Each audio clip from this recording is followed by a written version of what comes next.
Hi guys, it is me, HD, and welcome today for the qualifying watch along for the Belgian Grand Prix. How are we all doing? And I cannot wait finally after 4 weeks to get into a qualifying session and a qualifying watch along. I cannot wait. Hopefully after the summer break, all of you are doing well. I've had a good summer break. Hopefully you have too. And yeah, I just have a really good feeling about today's qualifying. We do have at least 2 very close battles that are going to be very interesting in today's qualifying. So I cannot wait to see what happens. And here we are, Spa Francorchamps. In my opinion, I'm sure you guys will differ, this is my best racing track in the entire world. It is such a good track. It has absolutely everything that a track should have. It has the bus stop, which is a great slow corner and chicane. Eau Rouge and Radion and the Kemmel Straight and the mid-sector and Pouon. It's just a great racing track. I would be so sad if this ever went off the calendar, and I'm sure it never will, because it is, again, for me, the best track of them all. But, as I'm sure some of you guys will know, there has already been some F1 track action today. Practice 3 took place about, I would say, it ended about an hour ago. So now let's go through the results of that. And here you go. Here is the top 10. So Sebastian Vettel fastest, from Kimi Raikkonen in second, Lewis Hamilton is third, Bottas fourth, Verstappen fifth, Ricciardo sixth. Then Charles Leclerc, very impressively in P7. I did not think he would have the pace to be that far up. A very impressive lap indeed. Sergio Perez in 8th, Hulkenberg 9th, and Esteban Ocon in P10. And then this is the bottom 10. You have Ericsson, very impressive in P11, Grosjean 12th, Sainz 13th, Kevin Magnussen 14th, Haas. They don't look like they've improved on yesterday. That is a very worrying sign, I'd have to say. Then you have the 2 Toro Rossos of Gasly and Hartley, then Stroll and Sirotkin in 17th and 18th, and then a very miserable, I think it's safe to say, McLaren team in 19th and 20th place. That is not good for the McLaren team. What do you guys think of what happened in practice 3? Is there anything you think is going to be important that we saw in practice 3 in terms of slipstreaming that we saw with the McLarens? Just what do you think from what we saw in practice 3 will have an effect on qualifying? Because I do think there is going to be more slipstreaming going on than you might imagine, because it is very important to do that here, as McLaren are trying to do, and it has, not in practice 3, but in the past when they had Honda power units, it has had a difference in improving their, qualifying position or race position. Croatian Cookie says, I changed Leclerc for Magnussen, so I should change back. I'm guessing you're talking about your fantasy league. Well, let's see what happens first, because we don't know what is going to happen yet in qualifying. Racing Point has turned into 0 points. That's from Ultraman Nexus. Yes, they have, but they're not going to finish last. Let's be honest, Williams will still finish last. I think Force India, the new Force India, will finish probably ahead of Toro Rosso and Sauber, just about.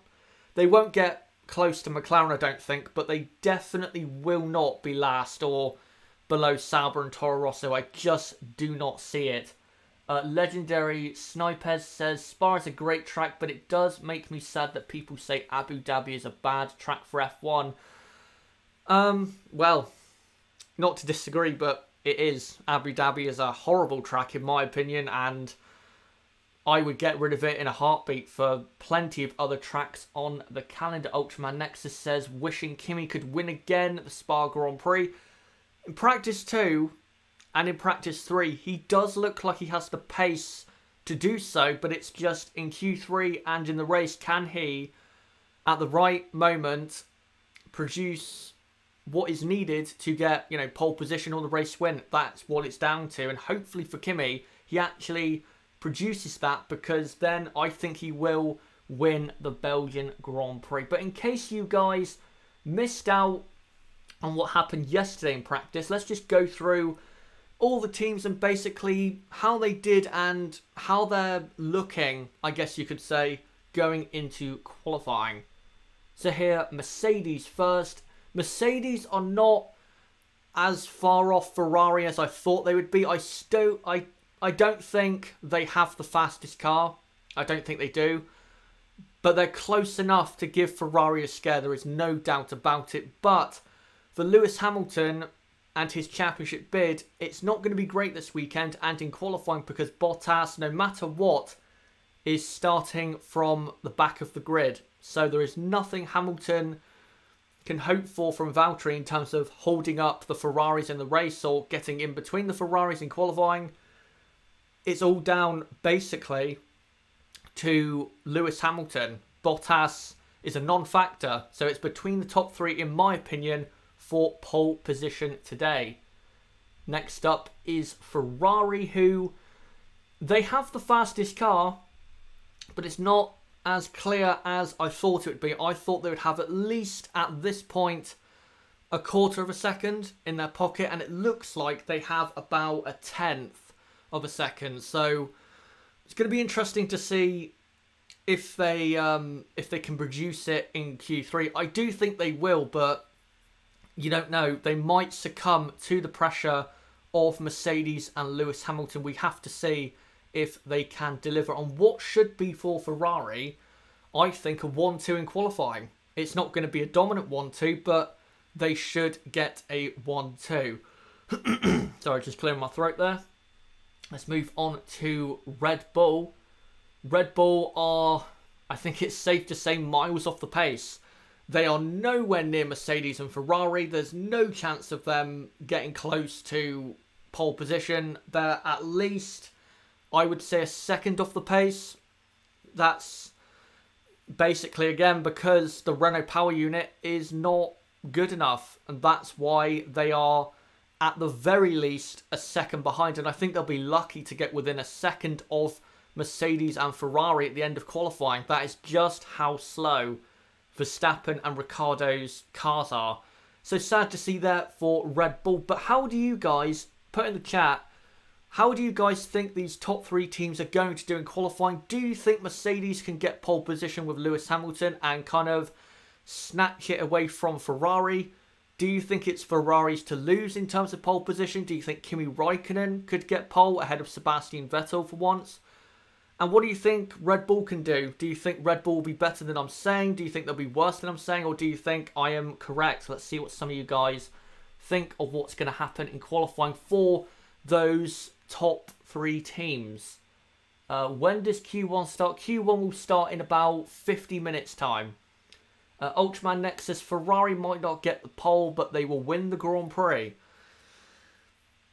It's a possibility. It's definitely a possibility. But with Ferrari, in a similar way to Haas, their customer, they tend to be better on the Saturday than they are on the Sunday. They're much more clinical on a Saturday when it comes to the result than they are on a Sunday. So I get the feeling they're more going to get pole position than the race win than, you know, the other way round. But we'll see what happens in qualifying. According to Cyril, this is from Fish Lips, according to Cyril, Red Bull can win because of the Renault power unit. What a moron.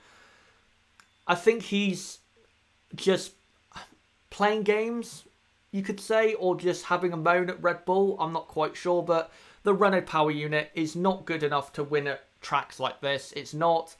Clearly not. Or else the Renault Works team would not be behind this weekend Force India and Sauber. So it's absolute rubbish. Absolute rubbish. I don't know what Cyril is on about there. Soccer Legend says Raikkonen for pole, Hamilton second and Vettel in third. We will get on to predictions later on in this stream. James Evans says Vettel, Raikkonen, Bottas, Hamilton, Verstappen and Ricciardo. Bottas ahead of Hamilton. I don't think that will happen. There's actually been some talk that maybe Bottas might be used for slipstream at the end of Q3 for Lewis Hamilton. That could happen. We'll have to see if that actually does happen. But again, we'll have to see. You never know in qualifying. It might even rain because the clouds at Spa, as I look towards my TV, don't exactly look bright. So we'll have to see what happens. Legendary Sniper says there's a 0.04% chance Red Bull could get pole position in Q3. Even less than that. Even less than that. I do not see it happening. Bottas will be used by John. Yep. It wouldn't be a surprise. And actually, if I was Toto Wolff, I would do that because he's not going to get pole position on pace anyway. And no matter where he qualifies, he's going to be starting at the back. So, is there any point, trying to get a qualifying lap out of him when you can use him for Hamilton's benefit to maybe get pole position? So, if I was Mercedes, I would do it. It's a very good tactic to use for the end of qualifying.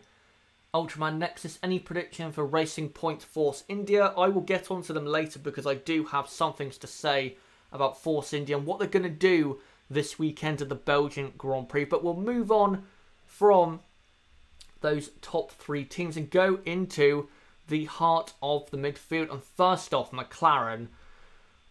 I don't know what is wrong with them. I have to again assume that they are focusing now on 2019. But I think as someone said in the comments of my Practice 1 and Practice 2 review, which by the way, if you've not checked out, go and check that out.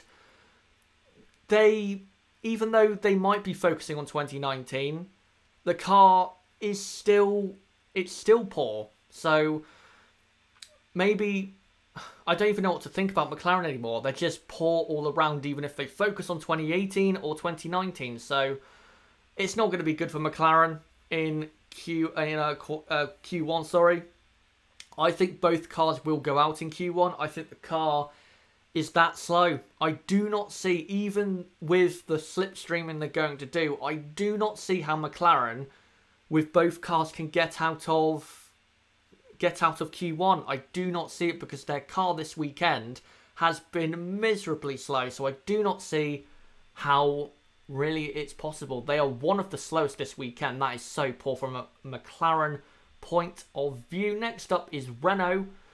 Renault look better than I thought they would, but they're still not, amazing or great or, at the front of that midfield. They will desperately be hoping to get ahead of Haas in qualifying. That's essentially their aim, because even though Force India look like they're best of the rest, because of the constructors situation, Force India are no longer a threat to Renault or Haas. So Renault's aim for qualifying is essentially out-qualify Haas and out-race Haas. And right now, it does look like that's a possibility. But again, we'll have to see if Haas turn it up in qualifying. Maybe they have a lot of engine modes available to get past Renault. We'll have to see on that.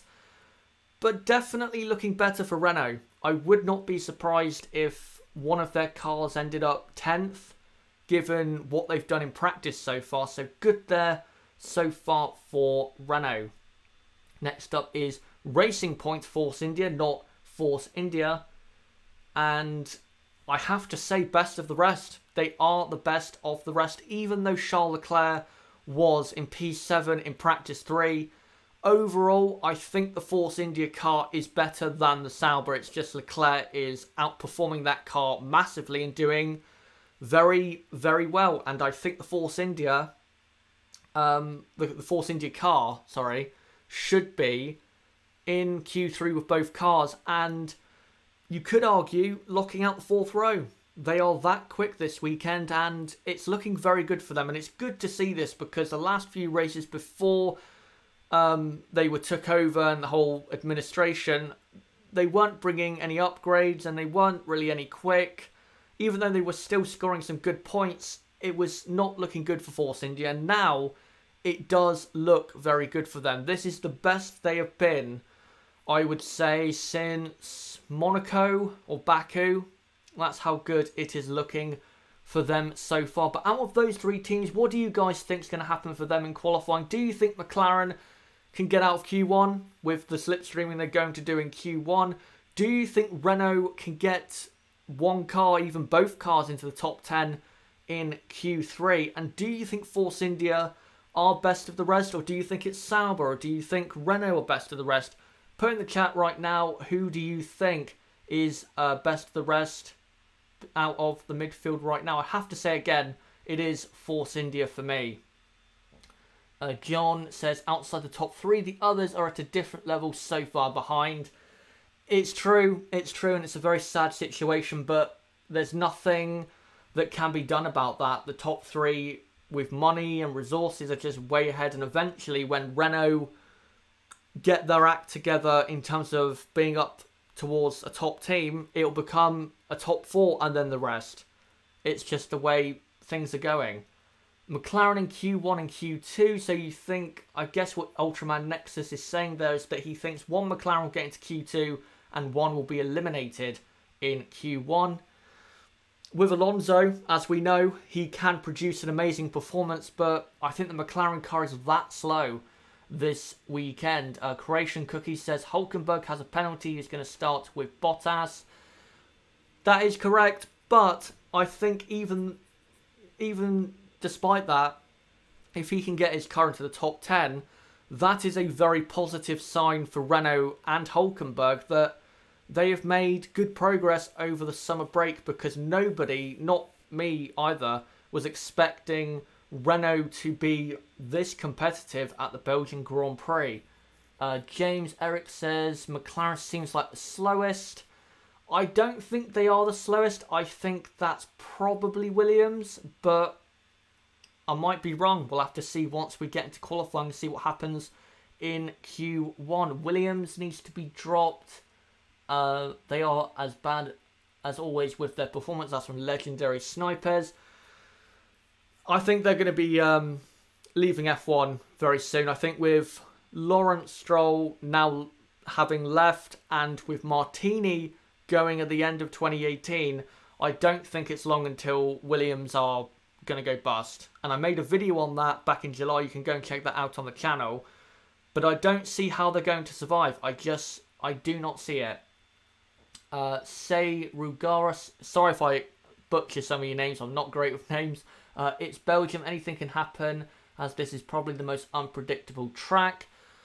I wouldn't say it's the most unpredictable track, but in terms of the weather, it can make it very unpredictable. But yeah, I think there's going to be some interesting headlines coming out of this qualifying session. I think there's going to be a couple shocks, definitely, in qualifying. James Eric, how about rain for quali? I haven't seen the forecast, but from what I've just seen at the track, I don't think it's going to rain. I think it's going to stay dry, just about.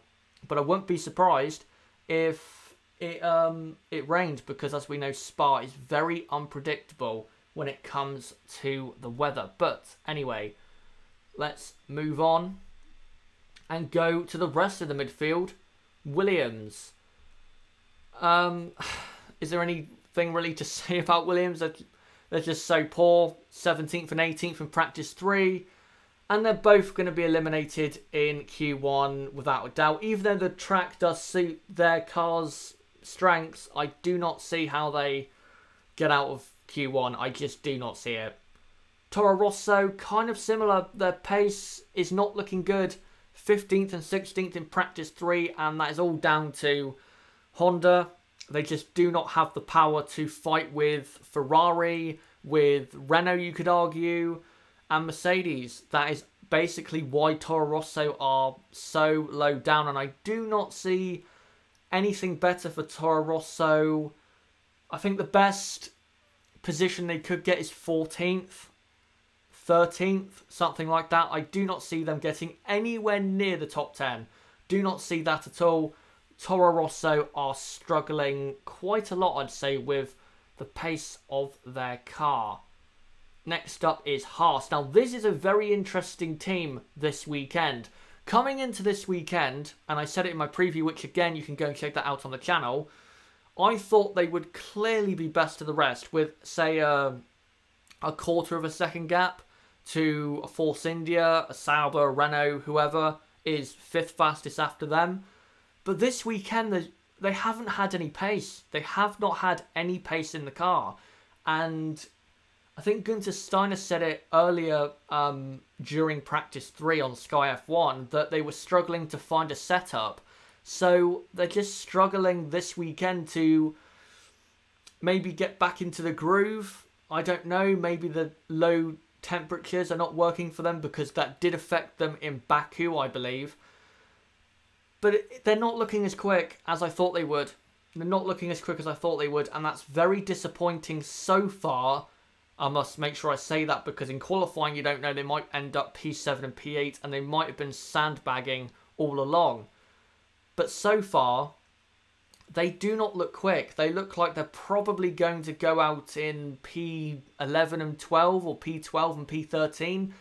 There's just no real pace in that car this weekend. I don't really understand it. This track should suit the Haas car to an absolute T, and it's not. It's absolutely not. Maybe next weekend in Monza they'll be back to what we expect, but so far this weekend, it's very baffling as to how they don't have any pace. And I think the Haas team are also quite baffled as to why they don't have pace either, because I think coming into Spa, they expected to be at the front of the midfield, and they're not.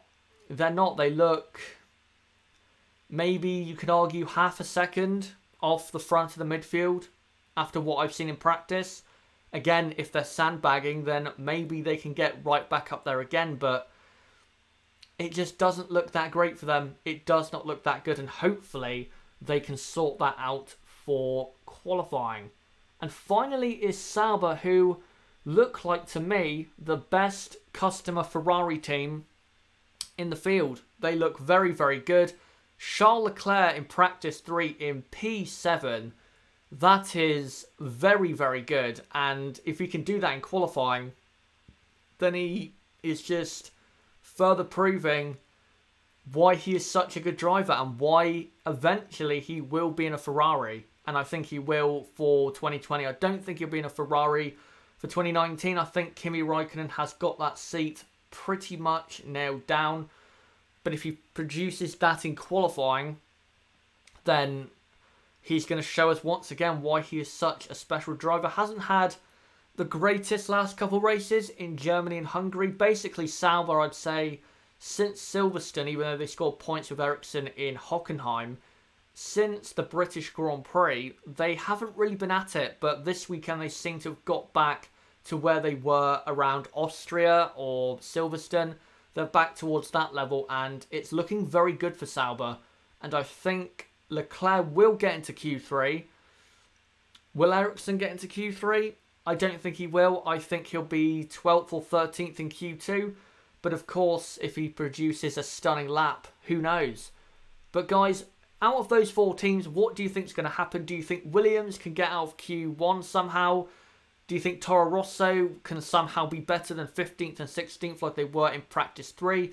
What do you think the issues are with Haas? Do you think Haas are sandbagging? Do you think it's because they're slow paced? Do you think it's because the temperatures are very cold and that's not good for their car? Do you think they've been outdeveloped?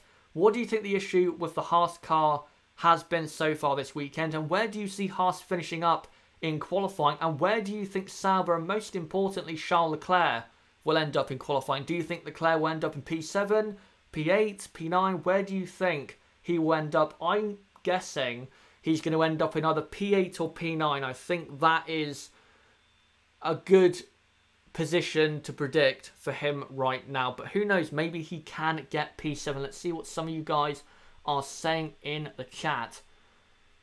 Ultraman Nexus, can you bring the live timing, Chazza? I might as well say this now. Over the weekend, I have been trying to find a live timing screen, but I have been unsuccessful. So, either between Monza and Singapore, or, in those 2-week breaks between Grand Prix for the rest of the season, I'm going to try and sort out a live timing system. Maybe I'll create my own and use that. I don't know. But if I can't do one between now and the end of the season, then don't worry. Over the winter, I will work furiously to make one and have one for next season. But I tried to find one. One I couldn't use, and another one is a timing screen, but it's not a good timing screen. It doesn't update fast enough. It updates every 20 minutes, and I know you guys, you don't want a timing screen that updates every 20 minutes. So I'm basically just going to have to stick to what we've been doing so far. And that's annoying. I've been trying to find one, and I really want one so you guys can see what's going on. It's just very, very annoying. And hopefully I can get one either between now and the end of the season. But if not, I'll create my own, and then we'll have one going for next season. So these watch-alongs are as good as possible. Legendary Sniper says Leclerc has been one of the best midfield drivers for a slow team this year. Absolutely. I think since Baku all the way to Silverstone, he was one of the best performing on the grid. And I know that might be ambitious to say, but considering the car he's driving, you have to say that. You absolutely have to say that. That Sauber car, even though it has improved on 2017, it wasn't fast enough at some of the races where, sorry, he scored points. It wasn't fast enough to score points, and he put it in the points. So, very good performance from Charles Leclerc. John says Haas development has ended for this year. No improvement for upcoming races. I did see Gunther Steiner say for, I think it was at Hungary, where he said that Haas were now going to focus on 2019 after the summer break. But I didn't know if he actually meant that, or he was saying that to maybe put off his rivals and kind of get them thinking that they're doing something they're not. But that could be a very plausible explanation as to why they're not quick. And it worked for them last season. If they can maintain that for next year, then we'll see if it is a success. But if they miss out on fourth and next year the car is not good and they focused a lot of development on it, then it will be a missed opportunity for Haas. It definitely will. Ultraman Nexus, it's been quite a long time I have requested. Again, sorry, I've tried, and yeah, I can't find one which is good enough. But again, I will eventually find one. Even if it takes until the first race of next year, I will have one going for the watch-alongs. Tronus says Haas probably ran out of money for 2018. Maybe in terms of developing the car, you could argue, yes, but they still have a lot of money. They still have a lot of money. John says Bottas, Van Dorn incident Q3. Any more action penalty for Bottas? I haven't seen whether Bottas has got punished for that. I don't think he should. He didn't do anything wrong for me. Yes, he pushed Van Dorn out wide, but with that corner, or not a corner, it's a kink in a straight. With that kink, it's very difficult for the car ahead to know where the car behind is at that point. And I don't think Bottas is at fault for that. And I think Van Dorn, you could argue, could have slowed up a bit so he didn't go that dangerously around the outside. For me, it's a racing incident. I don't think there's anything wrong with it. And if Bottas does get a penalty, then, well, it's useless anyway because he's starting at the back. But I don't think he should get a penalty. Ultraman Nexus, driver out of Q1. Marcus Ericsson, Stoffel Van Dorn, Lance Stroll, Sergei Sorokin and Brendan Hartley. Marcus Ericsson out of Q1. I don't think that's going to happen. I don't think it will. It could if he doesn't get a lap done. Say his first lap in Q1 is horrible and then he bottles it on the second lap. Maybe that is a possibility. But I think the Sauber is so quick this weekend. I do not see how it will go. How he will go out of Q1. Gamer Ben says Toro Rosso P12 and P14. I don't think they'll get P12, but P14 I think will be where the fastest Toro Rosso will end up. By the way, if anyone was watching Practice 3, did any of you see Pierre Gasly? I thought this was very funny. Coming out of the pit lane after the Bottas Van Dorn incident, spun it, coming out of the pit lane right onto the middle of the track. I don't know what he was thinking. He basically, as he was turning the corner, just put his foot down and booted it out of the corner and spun. And I don't understand what he was trying to do. Honestly, I don't get it. Maybe he's trying to warm up the tyres, but he should have he should have waited a bit. That was very embarrassing for a guy who's going to be replacing Daniel Ricciardo at the main Red Bull team. And if he does that next year, then Helmut Marko will drop him very, very quickly, I think. Top 3, this is from James Eric. Top 3, Vettel, Raikkonen and Hamilton. I will get on to my top 3 predictions very, very soon. Actually, let's get closer to those predictions. But first, I want to tell you guys who you should be watching out for in today's qualifying session. In my opinion, you should watch out for both Force India drivers, Sergio Perez and Esteban Ocon. This is Perez's performance in practice too.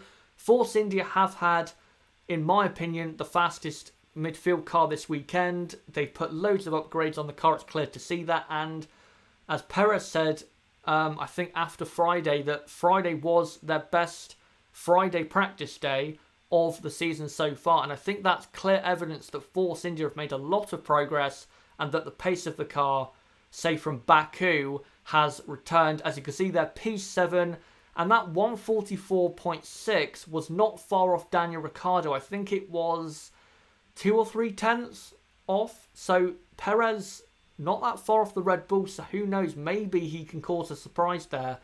But yeah, you should definitely watch out. I think more for Perez than Ocon, because Perez, it seems as though, so far this weekend, has a better way around this circuit so far. So I think you should watch out for Perez more than Ocon, but you should still watch out for Ocon, who in practice 2, yes, he was 13th, but in practice 1, I believe he was P7 and then was in P10 for practice 3. So Ocon definitely has enough pace to be in the top 10 in qualifying. And if both Force India boys get it absolutely right, then I think the 2 Force Indias will be locking out the 4th row and lining up, because of Bottas's penalty, in P6 and P7 for the Belgian Grand Prix.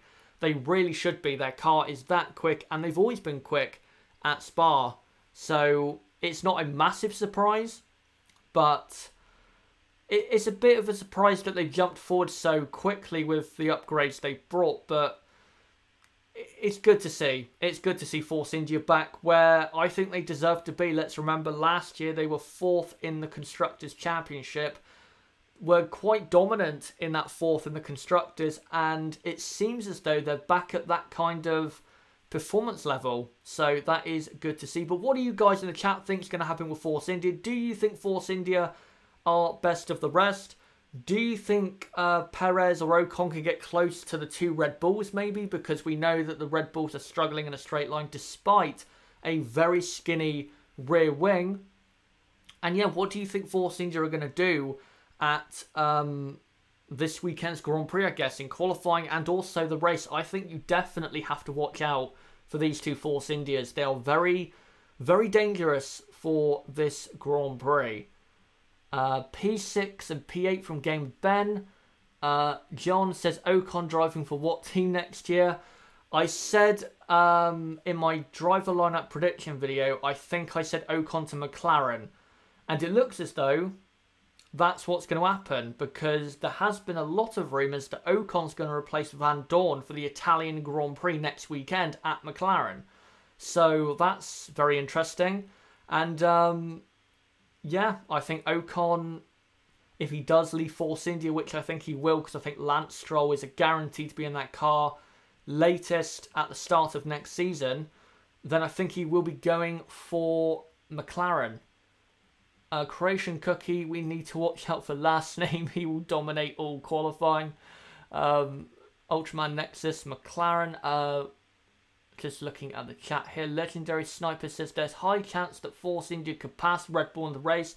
I think at the start, if Force India, say they line up 6th and 7th and Red Bull are 4th and 5th, if Force India get a good enough start and get a great run up the hill, then I think going to the exit of the Kemmel Straight, or to the end of the Kemmel Straight, sorry, they should be getting one of the Red Bulls, because the pace the Force India has in a straight line compared to a Red Bull, it's no contest. The Force India is way, way faster in a straight line. Croatian Cookie says Force India will crash into each other. Of course, last year they had that very controversial moment. Hopefully they don't have that again. They need to score points this weekend to get themselves off the bottom of the Constructors' Championship. So hopefully they don't get too close to each other going into Turn 1 or on the run to Eau Rouge. Hopefully they don't do that. That would be very, very bad for the team. But I think now we are going to move on to my predictions for today's qualifying. Now, my predictions are the top 3 only. I'm not doing 4th, 5th and 6th because I think it's a bit boring, and also I think it's kind of easy to predict who's going to be in those positions. So we will do the top 3. In my opinion, guys, on pole position for the Belgian Grand Prix will be Sebastian Vettel. I think Vettel has enough pace when you come to the end of Q3. He is very good at getting it all, hooked up and nailed for a final lap in Q3. He is very, very good at that. And I think he will do that at the end of Q3 today. I think he'll get pole by maybe half a tenth or a tenth of a second. He'll just pull it out at the end. He might not even be that quick through qualifying until the very end, but I think he will just about sneak pole position from his teammate, in my opinion, in P2, Kimi Raikkonen. I'm going for a Ferrari 1-2. I think Kimi has been very quick this weekend. He's been at a level like he was in Bahrain and China, and that's very good to see. And as we all know, Spa is a very good track for Kimi. It's his, I think, favourite track and also his best track in terms of results. So I do see Kimi Raikkonen doing well in this qualifying session. I think will be very close for pole position. I would not be surprised if he got pole position, by the way, even though I've not predicted him for it. I wouldn't be surprised if he got pole position. He is that close in terms of pace. I think there's going to be about half a tenth to a tenth of a second between them for pole position. So it's going to be a very, very close battle. And then, in my opinion, in 3rd place will be the Mercedes of Lewis Hamilton. Now, even though I've gone for a Ferrari 1-2, that does not mean it's going to be a dominant Ferrari 1-2. I think Hamilton will be very close as well.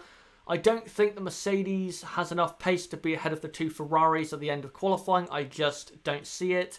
But Hamilton does look about a tenth to 2 tenths away from pole position. So if the Ferraris mess it up like they did in Hungary in qualifying, then there is a very good chance that Hamilton could once again sneak pole position because he is close enough to do so. So I would not be surprised if one of the Ferraris, say, bottle it at the end of Q3 and then he ends up on the front row or even pole position. There is definitely a possibility of that because he is close enough to do such a thing. But for you guys, who do you think will be in the top 3 in qualifying, or the top 6 or the top 10? You can predict what you want. Who do you think will be on pole position? Do you agree that it'll be Sebastian Vettel, or do you think Kimi Raikkonen, who I've predicted for P2, will be on pole? Do you think Mercedes with Lewis Hamilton can get pole? Who do you think is going to end up in that top 3 or 4 or 5 on the grid? It's going to be very interesting between the top 3 especially. Very close in practice 3, and I am expecting the same for qualifying. Let's see some of your predictions. I'm expecting some very good ones in the chat. Right, let's go through them now. So, Gamer Ben, Hamilton on pole, Raikkonen 2nd and Vettel 3rd. John says, Kimi on pole, Vettel 2nd, Hamilton 3rd. I think Kimi has enough pace if he nails it together at the end of Q3 to get pole position. I definitely think he can. It's just a case of him, again, getting that final lap in Q3 all together.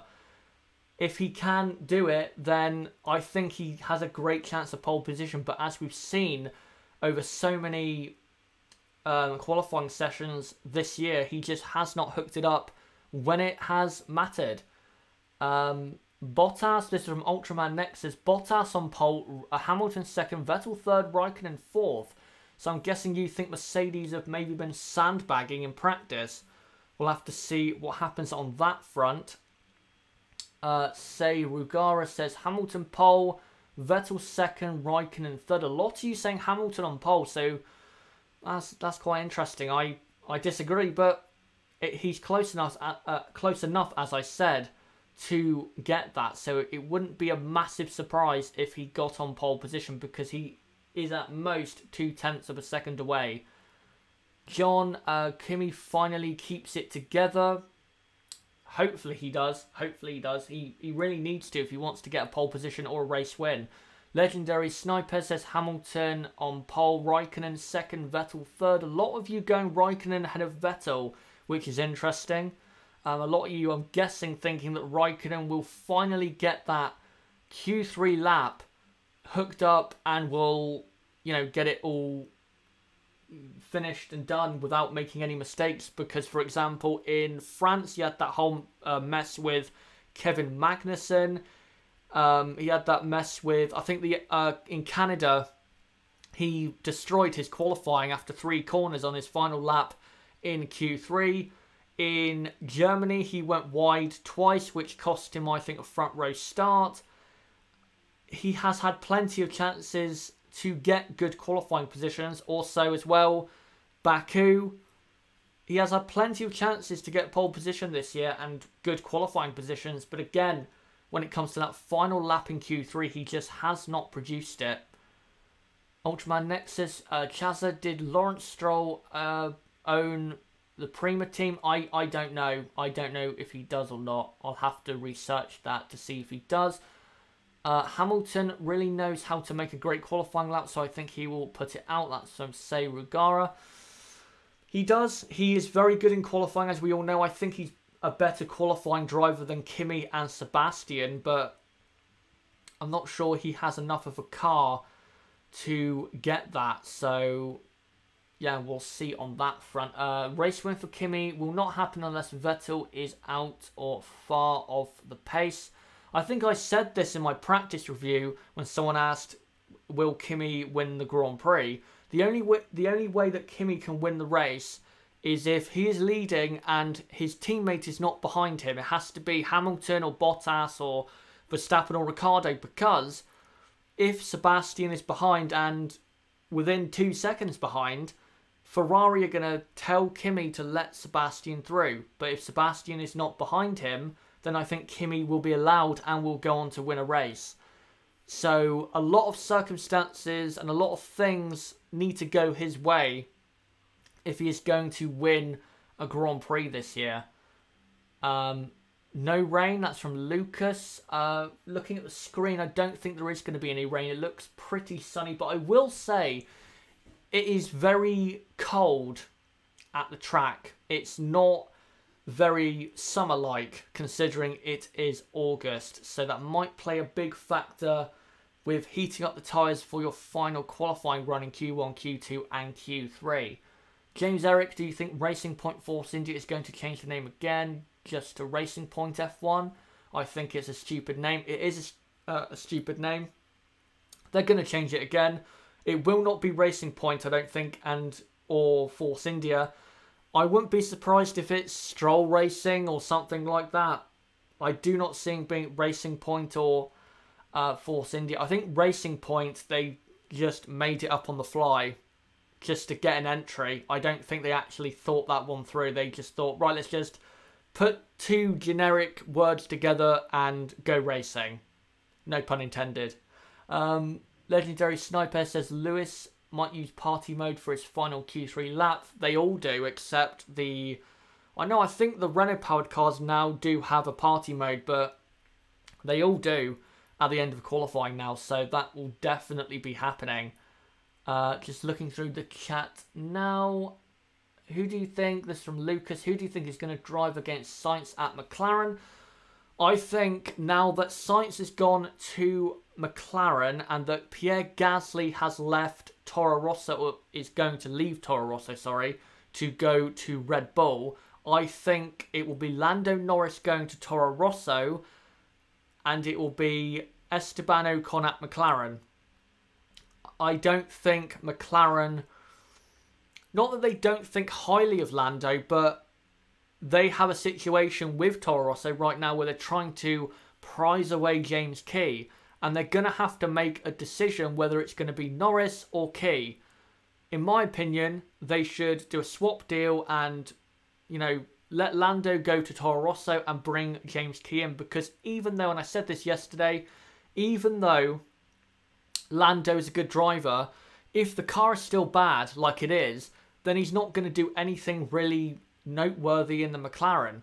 You need to get the car right first. If you get the car right, then the drivers will come, and if you have Sainz and Ocon in the car, they're going to do well with a good car. So, get the car right first, then worry about drivers, because the car needs serious work. It needs serious work, and they need McLaren to stop putting so much focus on the drivers, because again, the drivers are not going to look any good if the car is terrible. You've got to make the car good first. You cannot expect Fernando Alonso to drag that car into the top 10 or the top 5.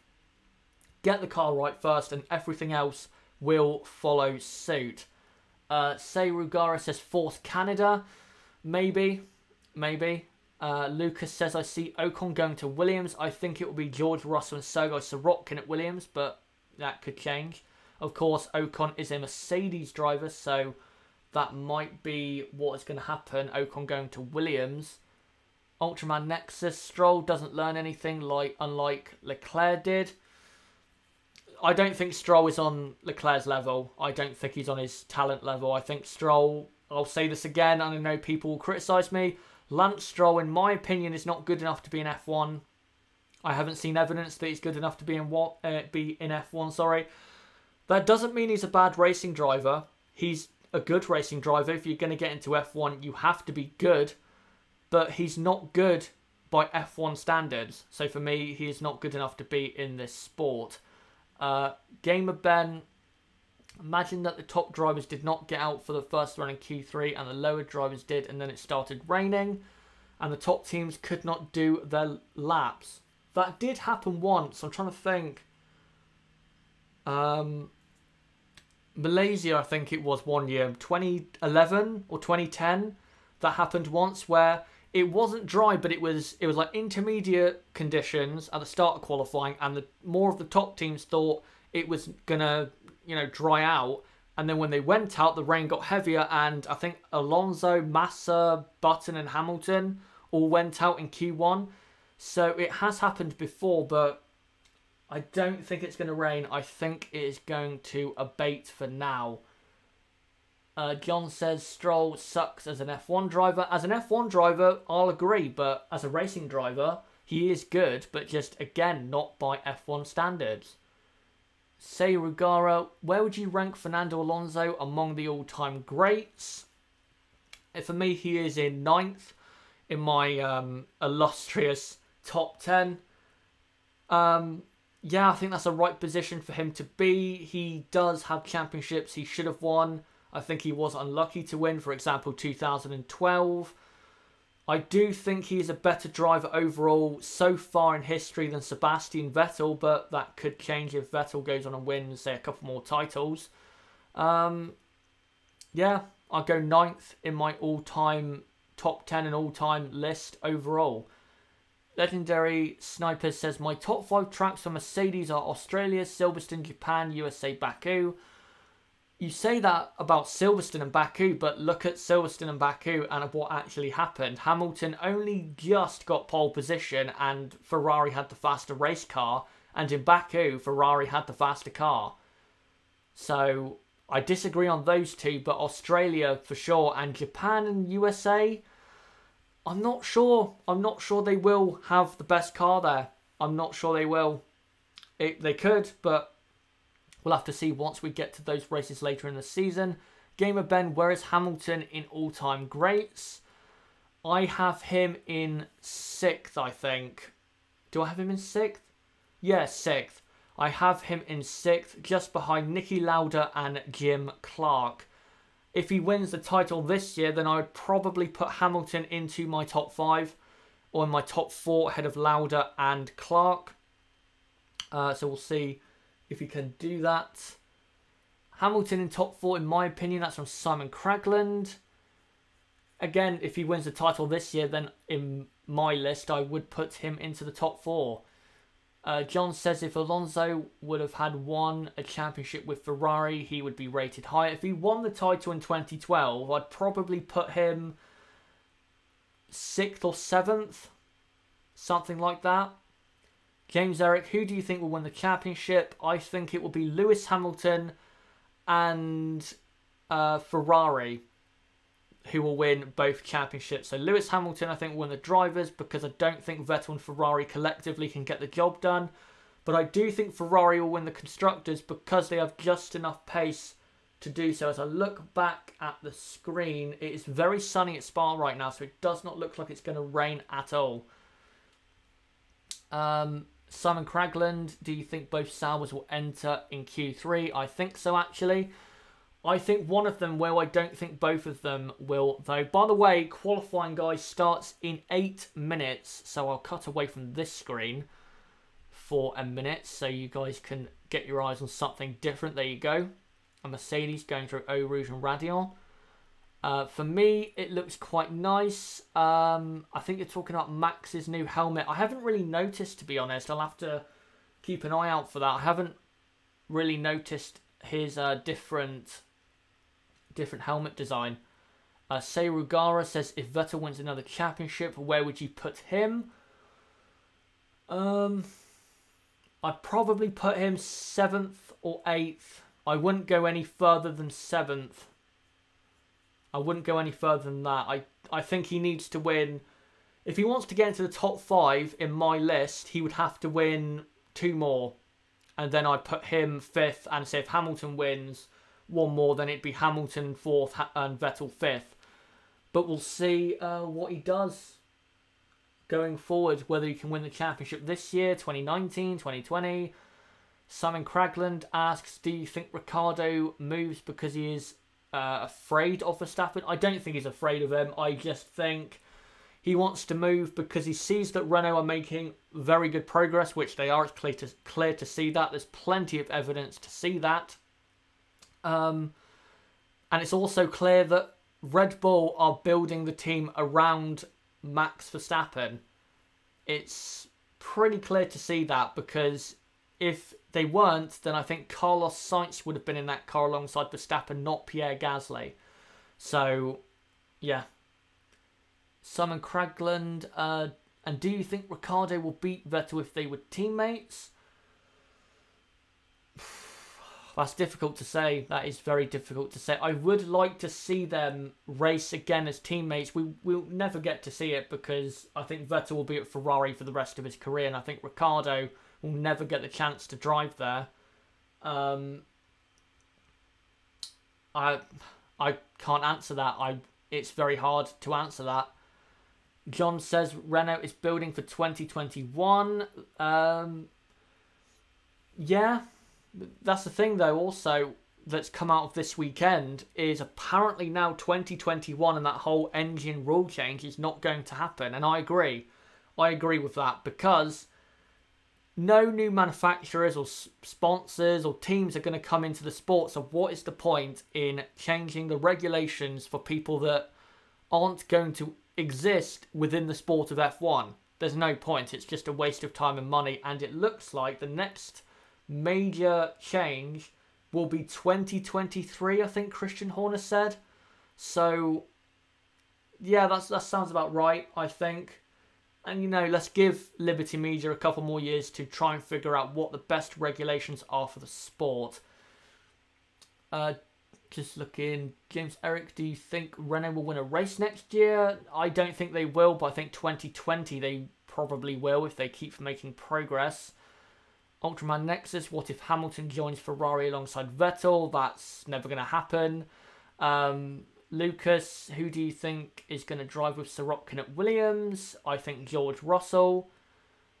Simon Cragland, where do you think Haas will qualify? Based on what I've seen so far, P11 and P12, or P12 and P13. I think the best they can hope for is sneaking one of their cars into the top 10, say in 10th or 9th place. I don't see really any any better than that. Qualifying, by the way, is going to start in 4 minutes' time. So we are 4 minutes away from the first qualifying session after the summer break here at Spa Francorchamps. 7 kilometres long, this track. What a long track that is.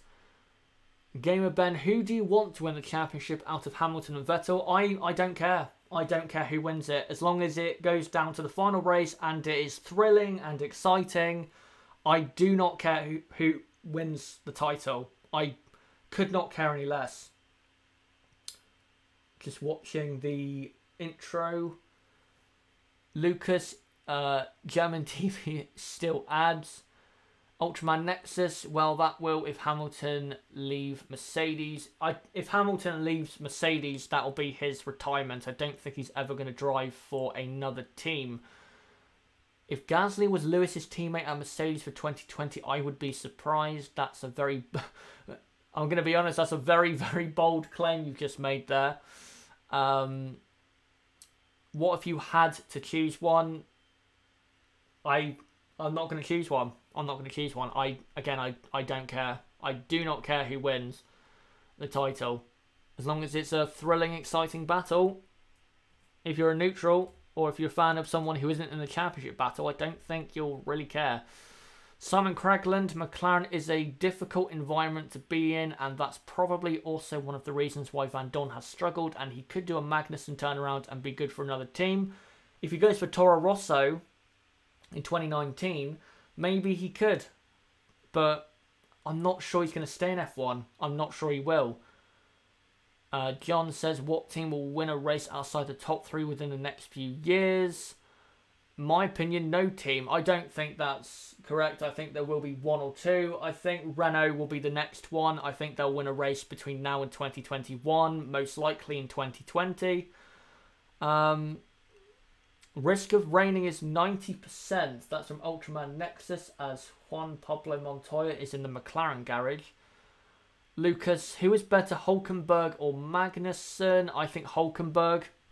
Magnussen is a good driver, but I think Hulkenberg is better. Simon Cragland, but I think Magnussen was better than Van Dorn in his first season. You got to remember, though, the McLaren in 2014 was better, I think, than any of the McLaren cars with Honda or this year's car. You got to remember that. It's probably the 2014 car was probably McLaren's best car since Lewis Hamilton left. You got to remember that. McLaren could end up winning one. I don't think they'll win a race for another 3 or 4 years. I think they're miles off winning a Grand Prix. If it rains, there's a high chance Lewis would get pole. I would make Hamilton and probably Verstappen the favourites for pole position. It's very sunny at Spa right now, but it doesn't look very warm by all of those fans wearing jumpers. Don't forget, guys, I will be getting images on the screen during the watch-along. I will try and post graphics from Twitter of Q1 results, Q2 and Q3. And by the way, in case you didn't know, I will be staying around half an hour after qualifying finishes to react with you guys to qualifying instead of previously just coming off straight away. So I will be doing like a half an hour reaction and just answering your questions and seeing what you guys think. As the green light has gone on, qualifying is underway for the Belgian Grand Prix. In Germany is heavy rain. That's from Lucas. Germany's not far away, so maybe it might have an effect, I don't know. But right now at Spa, it looks very, very sunny, but again, not very warm. As, who's that coming out of the pit lane? I think it's a Toro Rosso. Yep, Toro Rosso and a Haas of Romain Grosjean coming out, warming up their tyres, getting ready for their first qualifying lap. Again, I'll try and post pictures for you guys during the stream. What do you guys think is going to happen? Do you guys think Vettel will get pole? Do you think Hamilton will? Kimi Raikkonen? Who do you think is going to get pole position? By the way, cheeky little plug before we properly get into qualifying. Don't forget to subscribe to the channel. A link to that is either in the description. You can click on my channel name or click on the bottom right of the screen and you can subscribe there. Like this video, comment down below if you're watching this after what you thought of qualifying. Join my Discord server. Go to that in the description. A link to that is right there to join the 50 or so people we have so far. Very good community over there. You should join it. And also, follow me on Twitter. A link to that is in the description also, where you can keep up to date with when I'm uploading and stuff like that. As the Ferrari of Kimi Raikkonen and now Sebastian Vettel are out on the circuit.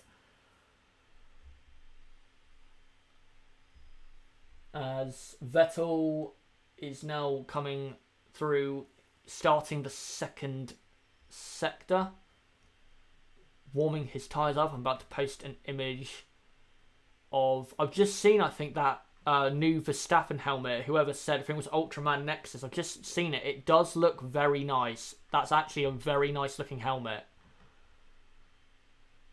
Right, I'm just trying to post the first image for you guys. I can't seem to find it right now. But Vettel is coming around to start his lap very, very soon. And he's coming round now to the... Now he's just ended the second sector. Kimi Raikkonen is coming up to the bus stop. So the two Ferraris are about to set a lap time. Here is Spa Francorchamps, looking very sunny at the moment, you have to say. Will it stay that way? Who knows? At Spa, it does not tend to. It tends to rain very, very quickly. As Kimi Raikkonen now starts his lap. This is his first lap in qualifying. Let's see what Kimi Raikkonen can do. Looks very aggressive coming down to turn 1 into La Source. Looks very good running as wide as possible to get as much speed out of the corner. Someone saying they laughed so hard about Gasly in FP3. We all did. It was a very funny moment.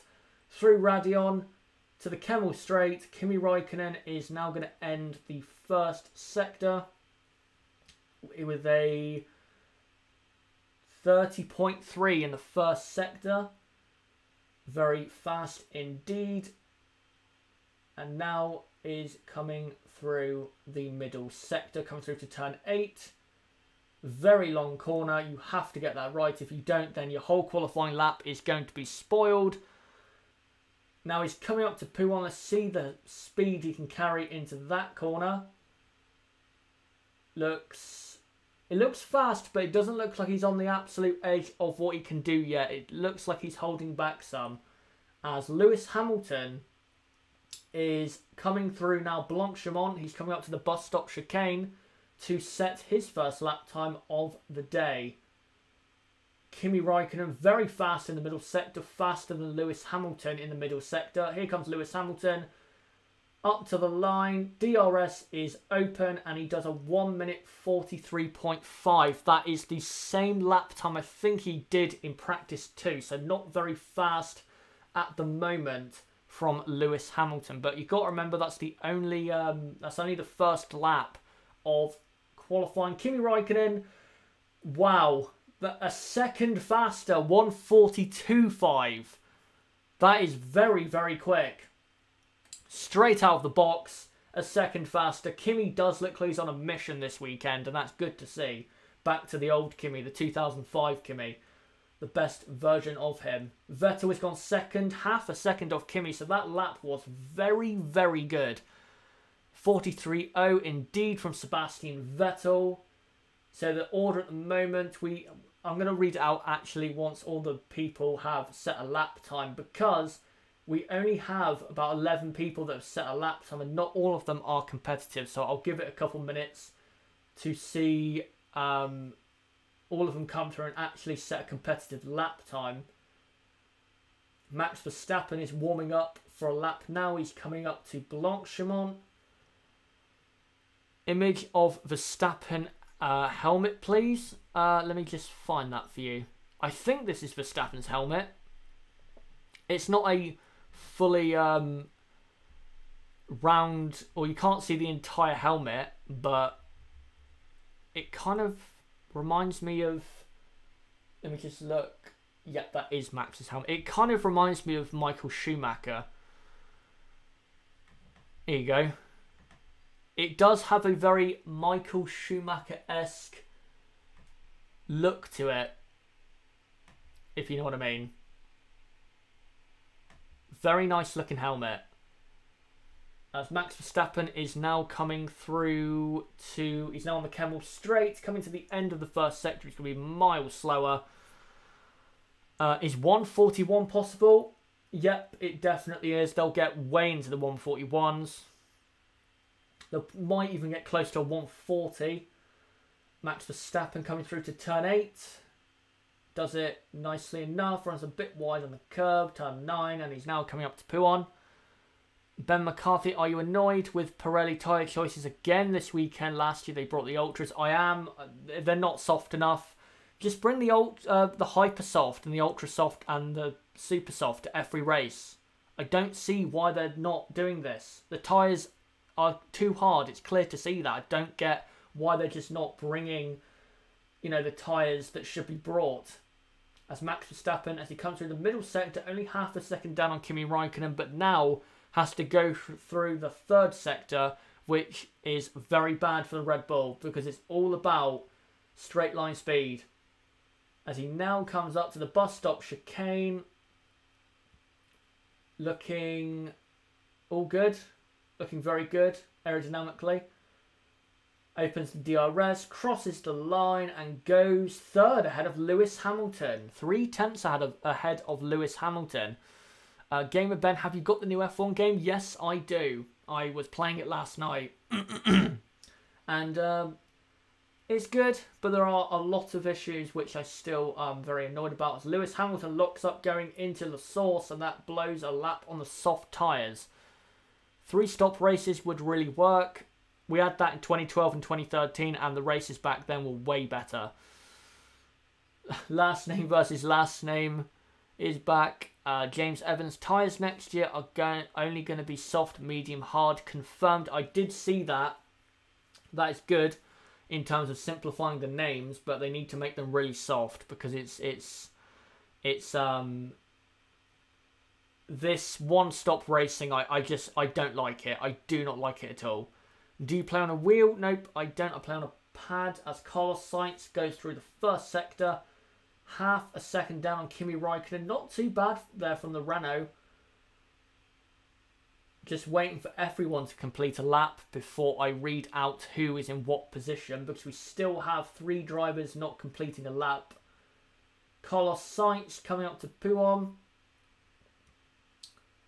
Looking very settled. Gets a slightly wider than I think he wants on the exit curb. Thoughts on Van Dorn crash? I don't think there was anyone at fault. It was just a racing incident. Bottas, couldn't really see him because it was kind of a blind spot for him. So, yeah, nothing wrong. Leclerc in 7th, indeed. They've just cut the graphic away to show who's in what position. Now it's back. Here comes Carlos Sainz. Blanchimont. Very skinny rear wing, by the way. And he comes through to the bus stop chicane. Where is this going to put him? I think this is going to put him in the top 10. Opens up the DRS and goes 10th. As I said, it's going to put him in the top 10, and it does. So this is the order. Actually, I'll wait for Lewis Hamilton to just finish this lap. He has done the fastest second sector on the soft tyres. Let's see where he puts this. Comes through the second part of the bus stop. It looks just about okay. Slight oversteer. And he goes second, and he is 4/10 off. So still no one can get close to Raikkonen. But the order right now, guys, is Raikkonen fastest, Hamilton second, Vettel third, Verstappen fourth. Then the 2 Force Indias, Ocon and Perez 5th and 6th. They've just cut away from the graphic again, so I'm going to have to wait. But I think it says Charles Leclerc in P7 after the 2 Force Indias.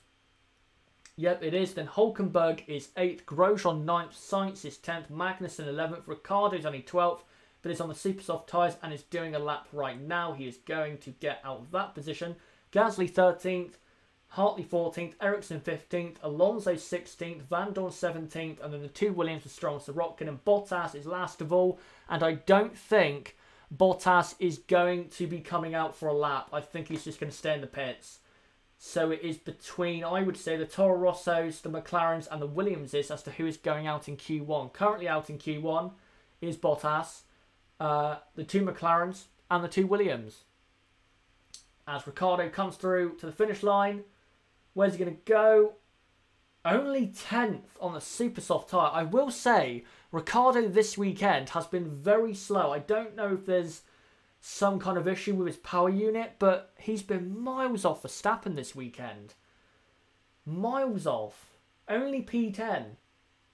And he's only 3/4 of a second ahead of Alonso, who's 16th. I don't know what's wrong with Ricciardo's car. There's got to be some kind of fundamental issue wrong with his car. What team are you on career mode if you're doing it? I've started with Alfa Romeo Sauber to try and get my way up to Ferrari. Bottas is out on the circuit, so I don't know if he's just testing the car out to see how it is on race fuel, or I don't know. We'll have to see. 5.5 minutes left in the session. Ultraman Nexus, what do you think if Renault use yellow and blue livery design? Because currently Renault are using their previous 2005 design except for the rear wing. I would like to see that old mid-2000s Renault colour back. It was very nice to see, but I think the Renault, the current one, looks very good. Everyone with Sauber. Here comes, I think Ricciardo's going for another lap because there's 5 minutes to go and I don't think I'll have enough time to come back into the pits and get new tyres on. He's coming through to Blanchimont now, so is Ricciardo going for another lap? I'm not sure. Just a highlight here of Kimi Raikkonen going through Eau Rouge and Radion. Bottas starting at the back of grid replicates Australia and plays into Ferrari strategist hands. It does, because that means they can just put Hamilton under massive pressure if Hamilton is ahead of them. Here comes Bottas. He has started a lap and he has kind of messed up turn 1 already on the exit. Went a bit wide. Going through Eau Rouge now. Through to Radion. And he's now on the Kemmel Straight. Right, I'm trying to find a new picture for you guys. Let me got this nice looking camera on the inside of Blanchimont. Looking at a Red Bull, I think, of Daniel Ricciardo. I'm not 100% sure if it is him. As Bottas, got a bit snappy on entry to turn 8. Yep, here you go. A Red Bull on Blanchimont. FOM, as always, have very good camera positions. Can you set Eau Rouge image? I'm sure there'll be one available soon, so I'll try and get one. That's Max, okay. Bottas is faster in the middle sector. He's actually gone faster than anyone in the middle sector. So this is a very fast lap from Valtteri Bottas. 139 clearly not possible at Spa without Hypersoft tyres. With Hypersofts, I think they would be definitely doing 139. As Bottas now comes through to the bus stop chicane. Comes through nicely. DRS open, and does he go fastest? No, he doesn't, but he does go second. 1/4 of a second off Kimi Raikkonen. Bottas on super softs, not softs, indeed. But still a decent lap there from Bottas. As it looks like Hamilton is parked up, ready for Q2. Romain Grosjean coming through on super soft tyres. Is he on a lap? Yes, he is. Both Haas on a lap. Both Haas in P10 and P13. Here comes Grosjean. Bus stop chicane. Final corner, DRS open. Where does Romain go? P6. Very good lap from Romain Grosjean. Magnussen, P7. So maybe Haas do have the pace. Clouds look intimidating. That's from Ben McCarthy. I can't see them at the minute, but it still looks quite sunny on the track. Haas have got themselves out of trouble there for now. We'll have to see what they do in Q2. Currently in the drop zone with 90 seconds left is Marcus Ericsson, Fernando Alonso, Stoffel Van Dorn, Lance Stroll and Sergei Sorokin. I think McLaren and Williams with both cars will be going out, but it is between, I would say, Sainz, Gasly, Hartley and Ericsson for who is going to get out of, and maybe Alonso as well, for who is going to get out of Q1. Alonso is coming across the line now. He does not get out of Q1. And he's not going to do another lap. Fernando Alonso is out of Q1. 17th place. Oh, McLaren is so bad. So bad. Sergei Sorokin is coming through to Pouon. Very wide in turn 9. Coming through to Pouon. He's last of all. He's like a second behind Hartley. So there's really no chance he's going to get out of Q1. Neither is Lance Stroll. Ultraman Nexus, well, Chazza, my Q1 predictions are almost coming true. Yeah, you're right. Just need Hartley to go out, I think, and Alonso to go through, but Alonso is definitely out. Sergei Sorokin's not that far off Brendan Hartley in the middle sector. Maybe Sergei Sorokin can pull off a shock. Comes through to Blanchimont. The Williams does have good straight line speed, but nothing better than that. Comes through to the bus stop chicane. And can he get out of Q1? Oh, very wide there. So Sorokin. 18th he goes up to. He goes ahead of Stoffel Van Dorn and his teammate Lance Stroll. Where will Brendan Hartley go? Hartley goes up to P12. Good lap. Very good lap.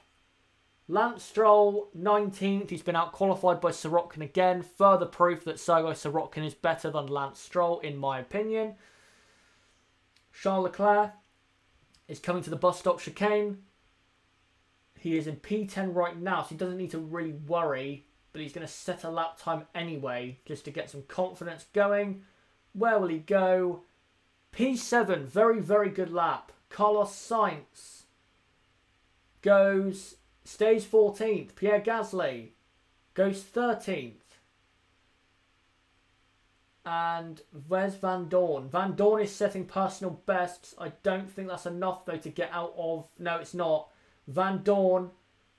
Stoffel Van Dorn has qualified last behind the two Williams. That is so poor. Marcus Ericsson is out of the drop zone. Carlos Sainz is out. Carlos Sainz is out of qualifying. So your drop zone is Carlos Sainz, Fernando Alonso, Sergei Sorokin, Lance Stroll and Stoffel Van Dorn. Carlos Sainz, by the way, not only out, but he's out by a quarter of a second. He's miles off. He's miles off. He's almost half a second off Hulkenberg. And Hulkenberg was 13th. That is not good enough at all by Carlos Sainz. Not good enough at all. Sainz out, yep, he is. Ricciardo was in trouble. He did go up to P7 behind Romain Grosjean. Interesting to see that. Sergei Sorokin coming round to park it for the day. So what do you guys think of what's just happened in Q1? What did you think of what happened? What do you think of Carlos Sainz going out? What did you think of the McLarens again being so bad, especially Stoffel Van Dorn at his home race qualifying last? Van Dorn messed up in Sector 3. He set personal bests in Sector 1 and Sector 2, and then he blew Sector 3. Wrecked McLaren. That's from Ultraman Nexus. Lucas, that proves that Van Dorn needs to be replaced. Probably, yep. Van Dorn's again awful. I'm very shocked about Carlos Sainz. I did not see that coming. Sainz should at least have qualified the 2 Toro Rosso. Sainz should have gone up to like P12 or P13, not 16th and quarter of a second off the Toro Rossos. That's not good enough. Not good enough at all. I will try and post the results on the screen for you guys of what has just happened. Yeah, I'll wait until the results come up on Twitter in a minute. It should be within the next 5 minutes. Van Dorn's got to go. Both Renault starting from back or near the back. Yeah, not good for Renault. Not good at all. They need to be good this weekend, and that is just so disappointing. So disappointing. I think Ocon will replace Van Dorn, but I don't know when. The rumour is the Italian Grand Prix. So this is what happened for Van Dorn. I can't really see what he messed up, Van Dorn. They just showed a replay on Sky F1. He got slipstream off Fernando and Blanchimont and went through. I'm not sure if he lifted or something. This is a replay of Alonso passing traffic. McLaren just... On board with the McLaren, it just looks hard to drive. It does not look easy at all. It looks like it's a very snappy car. Alonso using the slipstream there of Stoffel Van Dorn. McLaren again worse than next year. Honda more power than Renault. Or last year, sorry. I've been saying that I think since Baku or Spain that McLaren are actually worse than last season. Spanish Grand Prix 2017. P7 in qualifying for Fernando Alonso. And then with the B-Spec, Renault powered McLaren in 2018. P8. And apparently McLaren have made progress. They haven't. Not at all. Lucas, I wanted to tip in that Ocon can replace Van Dorn at Monza. Yep. Simon Cragland, do you think Van Dorn should stay at McLaren? No, I don't think he should. Legendary snipers to crash in Spa 2012 was Grosjean's fault. Clearly, yep, there's no debate about that. Top 3 teams is turning into Mercedes versus Ferrari versus Verstappen, and then Ricciardo versus Haas and Sauber. Yeah, I see your point there. I see your point. Grosjean was splitting the 2 Red Bulls, and that definitely could happen again. They have made progress in numbers. I'm not sure who you're talking about. You might have to clarify, because there's lots of different conversations going on in this chat. Ultraman Nexus. Van Dorn could turn into reserve driver for McLaren if Norris wins the F2 championship. I don't think Norris is going to McLaren. I think Norris will be at Toro Rosso. Maybe alongside Van Dorn, who knows. Russell is going to get a drive, absolutely. I think Russell will win the F2 championship. And by the way, just to remind you guys, the feature race for F2 starts in an hour and a half, I think. So if you can find it on a stream or wherever, try and watch it. F2 is so exciting, especially the feature races. It's so good. So if you can, try and get around to watching it. Simon Cragland, Verstappen is so quick, really. I wonder if he's the fastest driver on the grid. In qualifying trim, I think he's probably the second fastest qualifying driver. When it comes to the races, he's not as good, but he is still very, very good. Ben McCarthy, Williams' best chance of scoring points are in the next 2 races. Yep. Well, look at this race. They were like, what, a second off at Spa? They're not going to be any closer at Monza. As Kimi Raikkonen and Lewis Hamilton are coming out onto the track. Raikkonen on Super Softs. Hamilton on Super Softs. By the way, remember, Q2 is where if you get into the top 10, the tyres you set that lap on in Q2, you'll start on those tyres. So, Vettel, Hamilton and Raikkonen on Super Softs. So is Ricciardo. Bottas, I think, will go out on the soft. That's the only thing that really makes sense to me. Kimi out from garage. Yes, he is. Just got to make sure he is on super softs. He is. So it'll be interesting to see what that means for tomorrow. Right, I'll post a new picture for you guys. Just waiting for the Q1 results to come up so I can post them. Post this picture of Fernando Alonso in his ailing McLaren. Awful McLaren. Absolutely terrible racing car. There you go. As Hamilton is halfway... Sorry, just clearing my throat. Hamilton is halfway around the lap. And is now coming through to the final... He's about to end the middle sector. Right, I'll post now the Q1 results in case you've just joined us. We are about a minute into Q2, or a minute and a half into Q2. We just post the results of Q1. So here you go.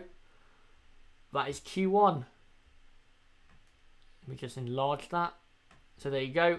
So Carlos Sainz, Fernando Alonso, Sergio Sorokin, Lance Stroll, Stoffel Van Dorn have been knocked out. But who will be knocked out in Q2? Put in the chat right now who you think is going to be knocked out in Q2. Out of, it looks like it's between Haas, Sauber. Yeah, I'd say Haas, Sauber, Force India, Toro Rosso. I think definitely are going out.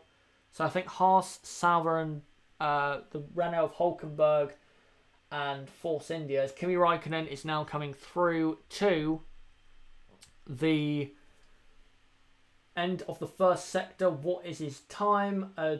30.0. That's 0.3 faster than his first sector time on his Q1 lap.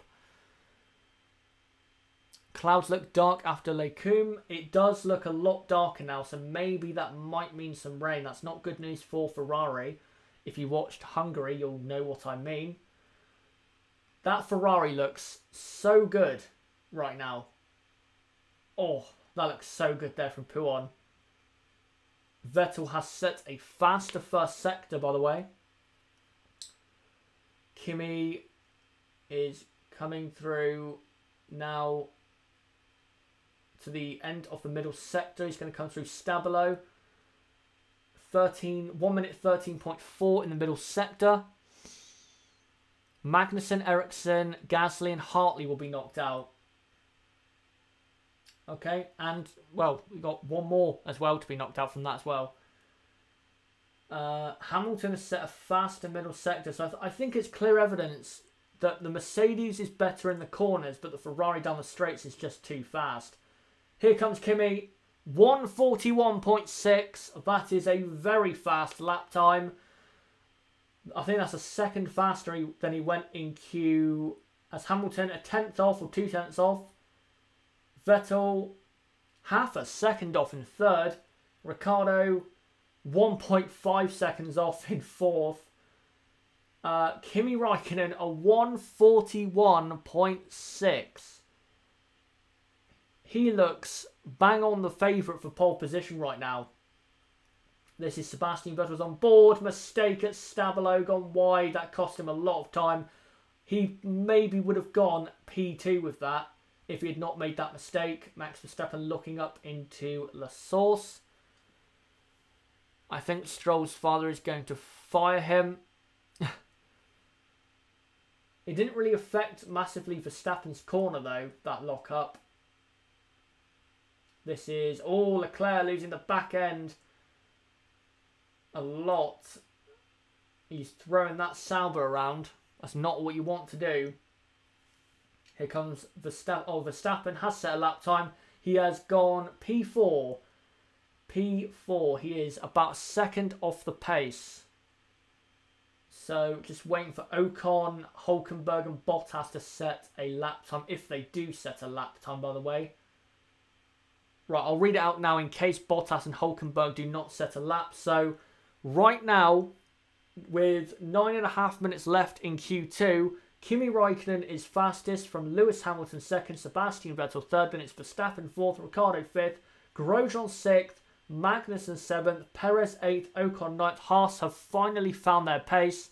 Gasly is 10th, Hartley 11th, Leclerc 12th, and Ericsson 13th, and Bottas and Hulkenberg have not set a time in 14th and 15th.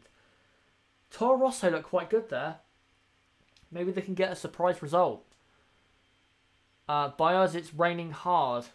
Well, it's getting darker at Spa, so we'll have to see what happens with that. Maybe Bottas and Hulkenberg won't start. That's from Croatian Cookie. Looks likely. Simon Cragland, Ericsson, Gasly and Hartley will be knocked out with Hulkenberg and Bottas. We'll have to see on that front. Who's that? Max Verstappen coming into the pit lane. Right. So that is it for the first runs in Q2. Kimi Raikkonen. What a lap time that was. 1:41.6. That's a new lap record, by the way. That was 1 second, I believe, or 9/10 of a second faster than he went in Q1. He has got a lot of pace in that car. I cannot wait to see Q3 and what he does at the end. Hopefully he gets it right first and then produces an amazing lap time. Kimi definitely is getting pole 100%. Hopefully he does.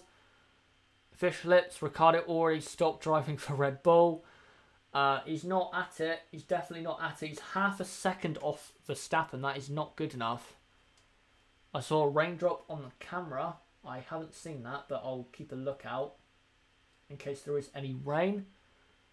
How are Haas so fast? I think basically they've turned it up for qualifying and it's quick. It's not massively quicker than any other midfield team like I expected, but they look like they're definitely going to be in the top 10, that's for sure. P6 and P7 right now for Haas. Soccer legend, Vettel is disappointing so far, but as we know, is it raining? I just seen some people putting hoods up at the track. It's very close to raining. It looks very close to raining. It looks like it could pour down at any second. Ricciardo waiting for Verstappen to retire from the race. Rain gods are here. It does look very close to raining. I just don't know if it's going to. That's the thing with Spa. It makes it so exciting. You do not know what the weather is going to do. You basically just have to watch and see. You can't really look at the weather and predict. You just have to wait and see what Spa throws at you. Hopefully a really good race result for Haas with Ferrari, my favourite team. Haas look good at the moment. Ferrari do as well. Rain expected at 15:53. So that's in 20 minutes. That's local time, by the way, on their radar. There is rain on that radar, but it doesn't look massive. If the rain comes, it won't be full wet conditions. It'll be intermediate, I think. But it says rain is coming in 20 minutes. So I don't think it's going to affect the result, though, because if it comes in 20 minutes, they would have got their first run in Q3 finished, I'm pretty sure. So what they'll do is they'll just go out for their first run in Q3, set a very fast lap, and then the rain will come down. That'll be it. But what if it comes down earlier? This is the thing with Spa. You just do not know. People putting on raincoats. Yep, I've just seen that. Say Rugara, Claire Williams, thanks for the memories. It's time to say goodbye. She definitely needs to get gone. No one coming out on track as of yet. The track's been very quiet and, well, empty for about 2 minutes now. Well, that is a rain cloud. That is definitely a rain cloud. It's going to rain very, very soon. Rugav Gupta, what happened to Bottas? He has an engine penalty. Does Valtteri Bottas? And, well, he's going to start at the back anyway, so there is no point taking part, really, because it's just wasting engine mileage.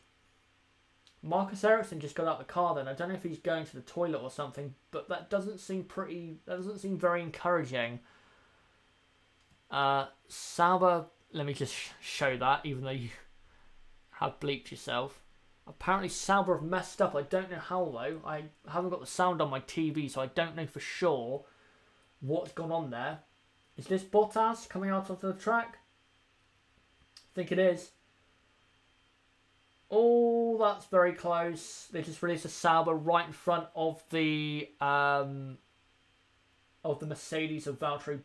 Is it Valtteri Bottas? Yes, it is. So Bottas is now out on track and on soft tyres. So he's going to settle up on soft tyres. So he starts on that for the race. And then I think they're going to use him for slipstream at the end of Q3. That's the only logical thing to do. If Kimi gets pole in the rain, I'll be shocked. It might not rain though. It might not. It might, but it might not. We just don't know right now. That's Leclerc. Yep. Bottas has just passed him as well. Raikkonen, Hamilton and Vettel are out on track, but I don't think they're going to set or improve on their lap time. They're just out there for some practice. If it rains, Hamilton, this would be Beacon F1. If it rains, Hamilton and Verstappen, see you later. Yep, most likely. A lot of cars piling onto the track now for the end of Q2. As, who's this? Pierre Gasly coming through turn 9. He's coming up to Pouon, warming those red super soft tyres up for a final bonsai lap.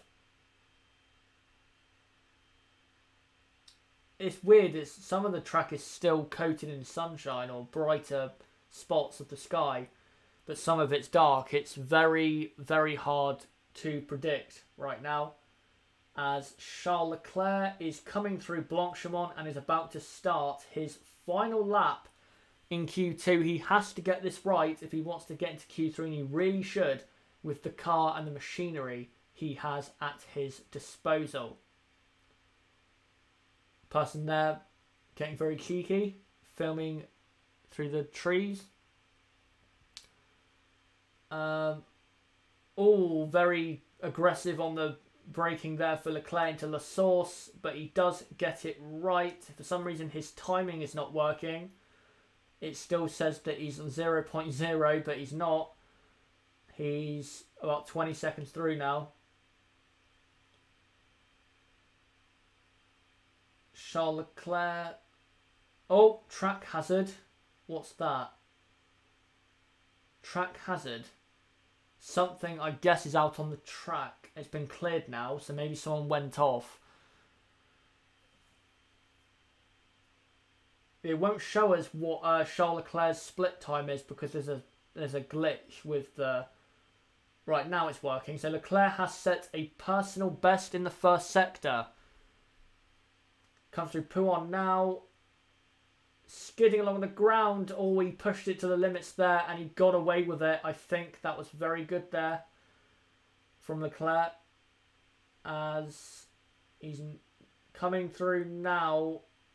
Vettel has set the fastest sector 3. Vettel, by the way, has gone fastest by a third, by 0.03 of a second.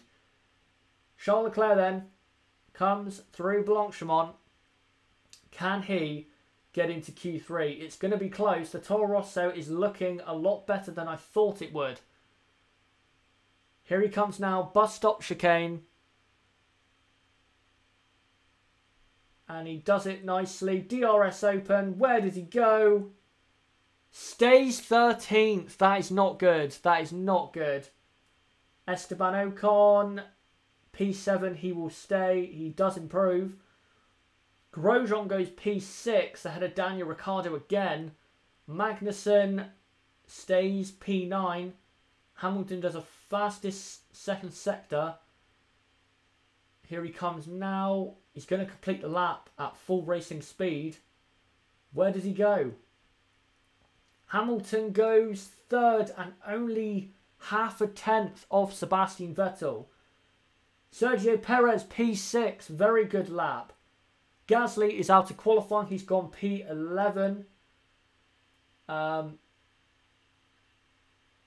Just looking at a replay now. This is Brendan Hartley, I think. Yes, it is. Oh, that's what it was.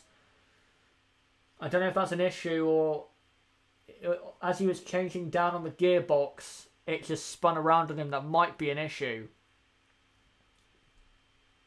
But that seemed like it was an issue changing down to third or second gear. So he is out of qualifying. So the people out of qualifying, guys, is Pierre Gasly, Brendan Hartley, Charles Leclerc, Marcus Ericsson, and Nico Hülkenberg. And at the end of Q2, the top 10 is Vettel, Raikkonen, Hamilton, Bottas, Verstappen, Perez, Grosjean, Ricciardo, Ocon, and Kevin Magnussen. Very sore throat today for some reason. So there is Q2. What did you guys think of Q2? Any surprises? Anything that you want to share before we get into Q3? By the way, half a tenth separating Vettel, Raikkonen, and Hamilton.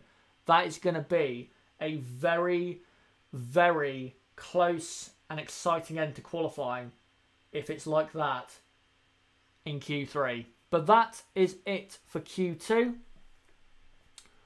So sad to see that Force India have been excluded. Yeah, it is. But if they want to race, that are the rules. Oh, it's raining. It's raining. It's raining. It's raining. It's raining. It looked on that camera like it was raining quite heavily. Is this the opening that a Red Bull or Lewis Hamilton needs? It's raining over Spa. It's going to get good now. This is going to be a very, very exciting Q3. What do you think about Leclerc's performance today? Wasn't there Q3 in him? I think there was. I think Q3 was possible, but he just did not get it out of the car, I don't think. I don't see it because of ads. No way Kimi on pole now. Well, let's see. We don't know how this is going to affect things. It might rain now, then dry up, and then be dry again at the end of Q3. We do not know. I heard that Japan is dropping from the calendar after this year. Hopefully not.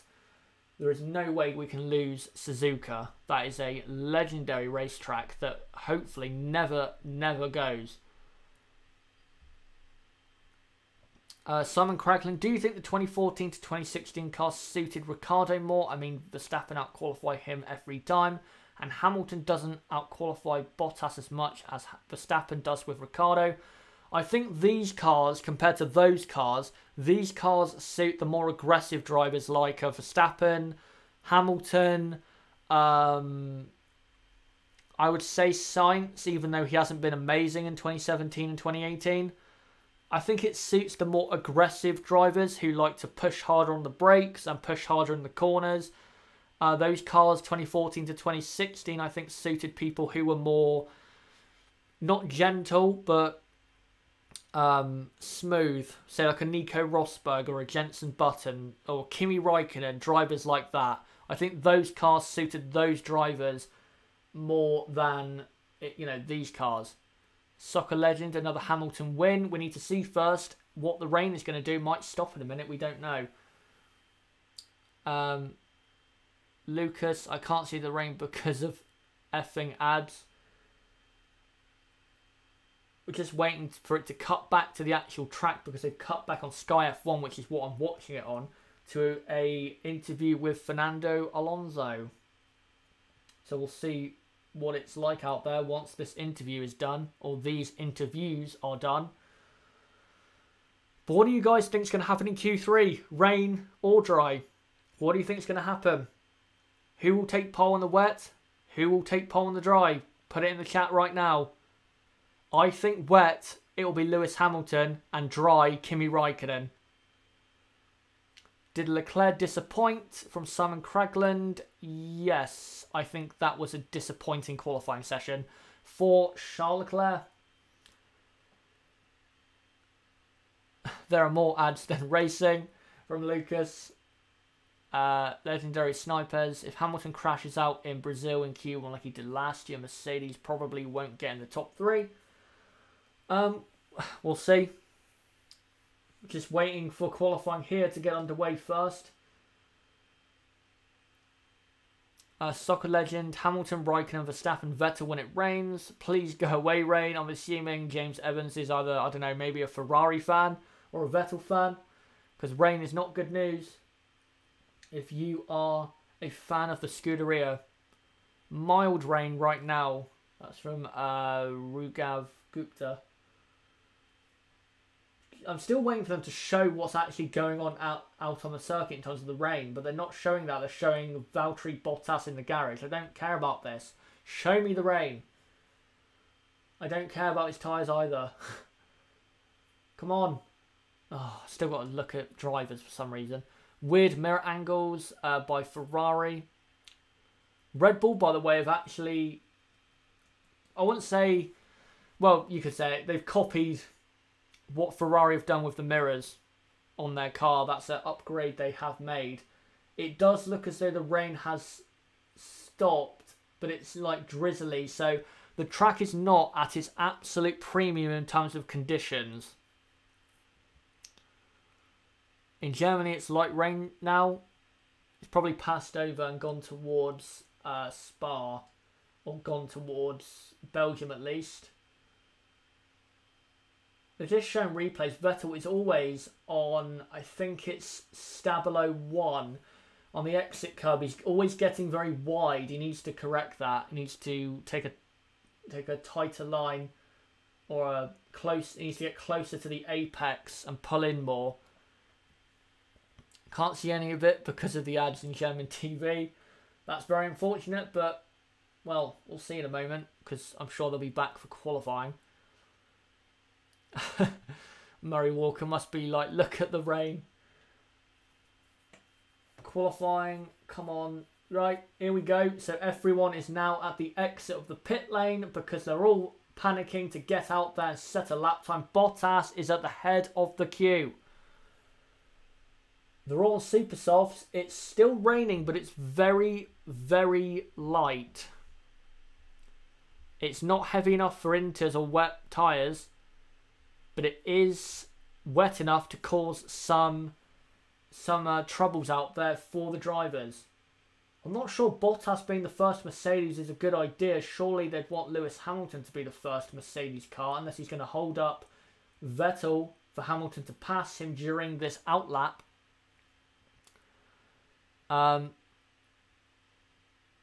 McLaren really messed up. Lol. That's from Josh. Here they go then. It is raining, but it's light. It's not dramatic.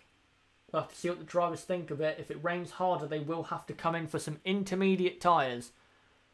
Go K-Mag. That's from Ultraman Nexus. Oh, Hamilton has passed Vettel on the Kemmel Straight on the outlap. I know it's only qualifying, but that's very important for track position if it starts to rain. And surely Bottas will then let Lewis Hamilton through. This is very important. Ferrari have to keep calm here and not panic. Oh, the umbrellas are out again. It's raining again. It's all over the place. This is Spa at its absolute finest. This is what Spa's all about. Unpredictable weather. You just do not know what's going to happen. I think Seirugara said that as he joined the chat. Very close racing to try and get track position. As who's that? I think that's Ocon or Perez trying to dive down the inside of Max Verstappen. McLaren have messed up since 2013. Ben McCarthy. Yep, it's raining harder, I think. Is it raining? I think they might have to come in for inters here. It looks as though it's intermediate conditions. This is so good. This is so... Oh, Valtteri Bottas is off the track. He's spun at Blanchimont. He's so lucky he did not go straight off into the wall, because that would have been a absolutely gigantic accident. These drivers need to pit for inters. There is no way you can do a lap. Some people are.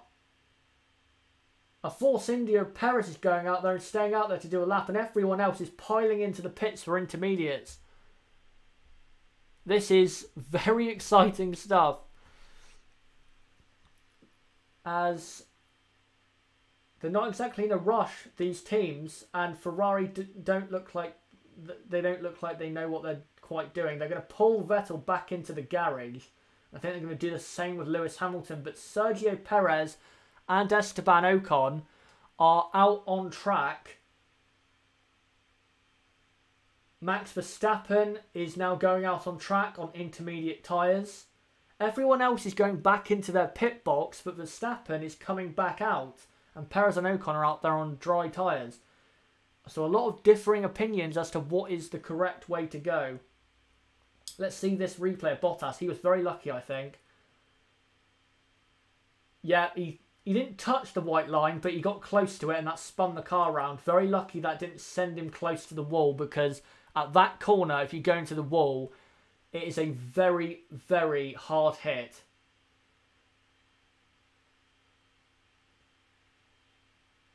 And Hamilton almost spun at the bus stop before he could get back into the pit lane. It was that wet for the drivers. This is a very important qualifying session.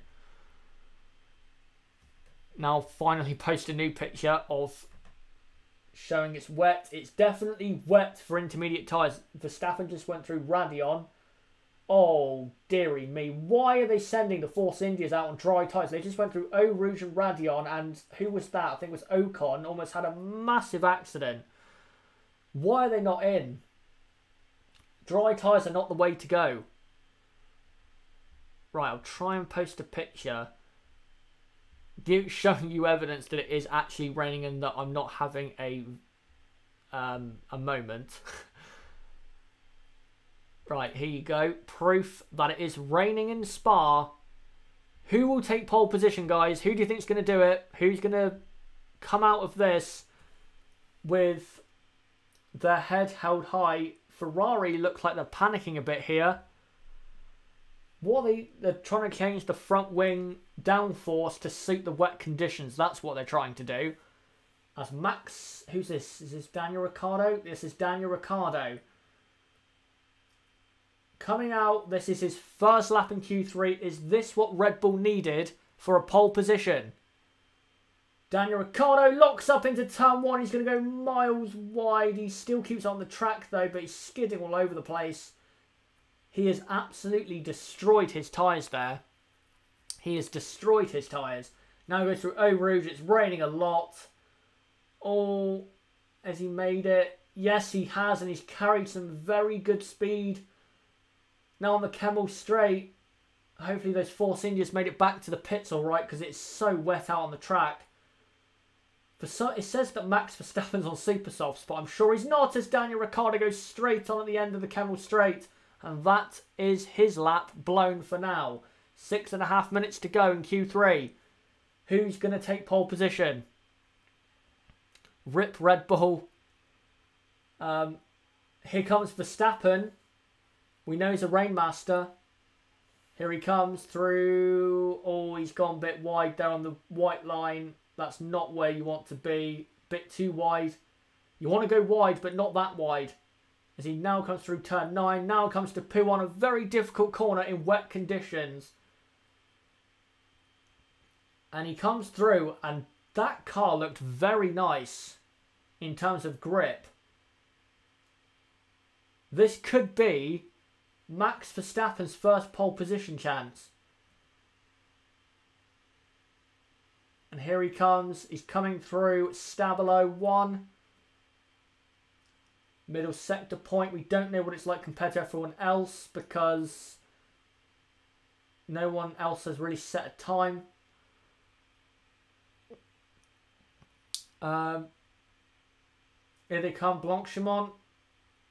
Max Verstappen looks very good. Comes to the bus stop chicane.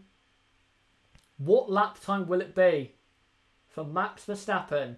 Daniel Ricciardo has done a 2 minute 4.9. That's including going straight on the end of the Camel Straight. Max Verstappen, I'm not going to say 1, it's 2 minute 2.8. So Max Verstappen on pole. Vettel has just started a lap. Oh, Kimi getting way too out of shape in the bus stop. Loads of corrections, loads of understeer and oversteer. What will Kimi do? Kimi Raikkonen is on pole position with 4.5 minutes left by just 1/10 of a second, but goes almost straight on at turn 1. Very difficult conditions. Daniel Ricciardo is going for another lap, but gets very wide on the curb. He doesn't want to do that. That's not what you want to do in these conditions. In the wet conditions, you have to stay away from the white lines and the curbs if you can. Kimi P1, indeed he is. Daniel Ricciardo coming to P1. His car does not look as good as Verstappen's. He doesn't look as confident in the Red Bull car as Verstappen does. And Ricciardo, that looks pretty decent. Verstappen is still on a lap. Oh, Ricciardo was spun on that exit curb. He's coming to Stabilo 1. Ricciardo is faster than Kimi Raikkonen so far, a tenth and a half up. But now we are on the straight towards the bus stop chicane, where the Red Bull normally is very slow. Goes through Blanchimont looking very fast. Vettel has set a very fast middle sector as well, but it's not an improved second sector by his standards. Ricciardo now comes through. Where's this going to put him? P3, about 0.3 of a second off Kimi Raikkonen. Where does Max Verstappen go? Oh, he's a tenth off Kimi. He's so close to pole. Sebastian Vettel, where does he go? Pole position by a quarter of a second with 3 minutes left. Vettel is on pole from Kimi Raikkonen. Then Verstappen third, Ricciardo fourth, Hamilton fifth, Magnussen sixth, Grosjean seventh, and then Perez, Ocon and Bottas have not yet set a lap time. Here comes Hamilton, another Rainmaster. Just went through P1. Oh, no, he's gone very deep there. Oh, he carried way too much speed. He was way too confident in what the car was going to do for him, but he still has time to get a lap in. Let's just see a replay. Yeah, he just carried way too much speed into the braking zone. And now he's coming through to start another lap. This lap will count a lap time, but he will not be improving on his lap. Lewis Hamilton's car does look a lot more aggressive in terms of his movement around the circuit. I'll try and post one more picture for you guys, so you get a better idea of what is going on. But Vettel is going for another lap. He is improving as he's coming through. He's coming to Stabilo 1 now. He's going to end the middle sector. He's 1.8 seconds up, so the track is drying out a lot. Sebastian is going to set a very fast lap time. So here we go. Here's a Red Bull, just proof again that it is wet. And here comes Sebastian Vettel into the bus stop chicane. That's Max Verstappen there. And Vettel has... Where's he going to go? 1.2 seconds faster. Sebastian Vettel is 1.4 seconds ahead of the rest of the field. Kimi Raikkonen has an issue. Kimi Raikkonen is out of qualifying. He's in the pits. What has happened for Kimi? Hamilton has set a fastest first sector. It's not over yet. It's not over. Can Hamilton, in a vital qualifying session for the World Championship, snatch it away from Sebastian Vettel? Someone else has set a fastest first sector. I'm going to assume that is Sebastian Vettel at the top of the hill. Where does Hamilton go? Hamilton is 1.5 seconds faster in the middle sector. He will not cross the line, though, to do another lap. So this is Lewis Hamilton's final chance for pole position in the intermediate conditions at Spa. Ocon's done a fastest first sector, by the way, just to let you know. Perez has gone second. Perez is second ahead of Kimi Raikkonen. Here comes Lewis Hamilton. 3 seconds faster. But where will Vettel go? The track is drying out so much. Kimi Raikkonen is going to end up down in P5 or something. Yep, Kimi Raikkonen is going to end up very low down in the field. Vettel is not faster. Perez is currently Grosjean's gone fourth. The two Red Bulls, by the way, not out on track. So again, they've blown it in the wet conditions. Here comes Ocon. Bus stop chicane. Where can Ocon go? Sebastian Vettel is very close behind.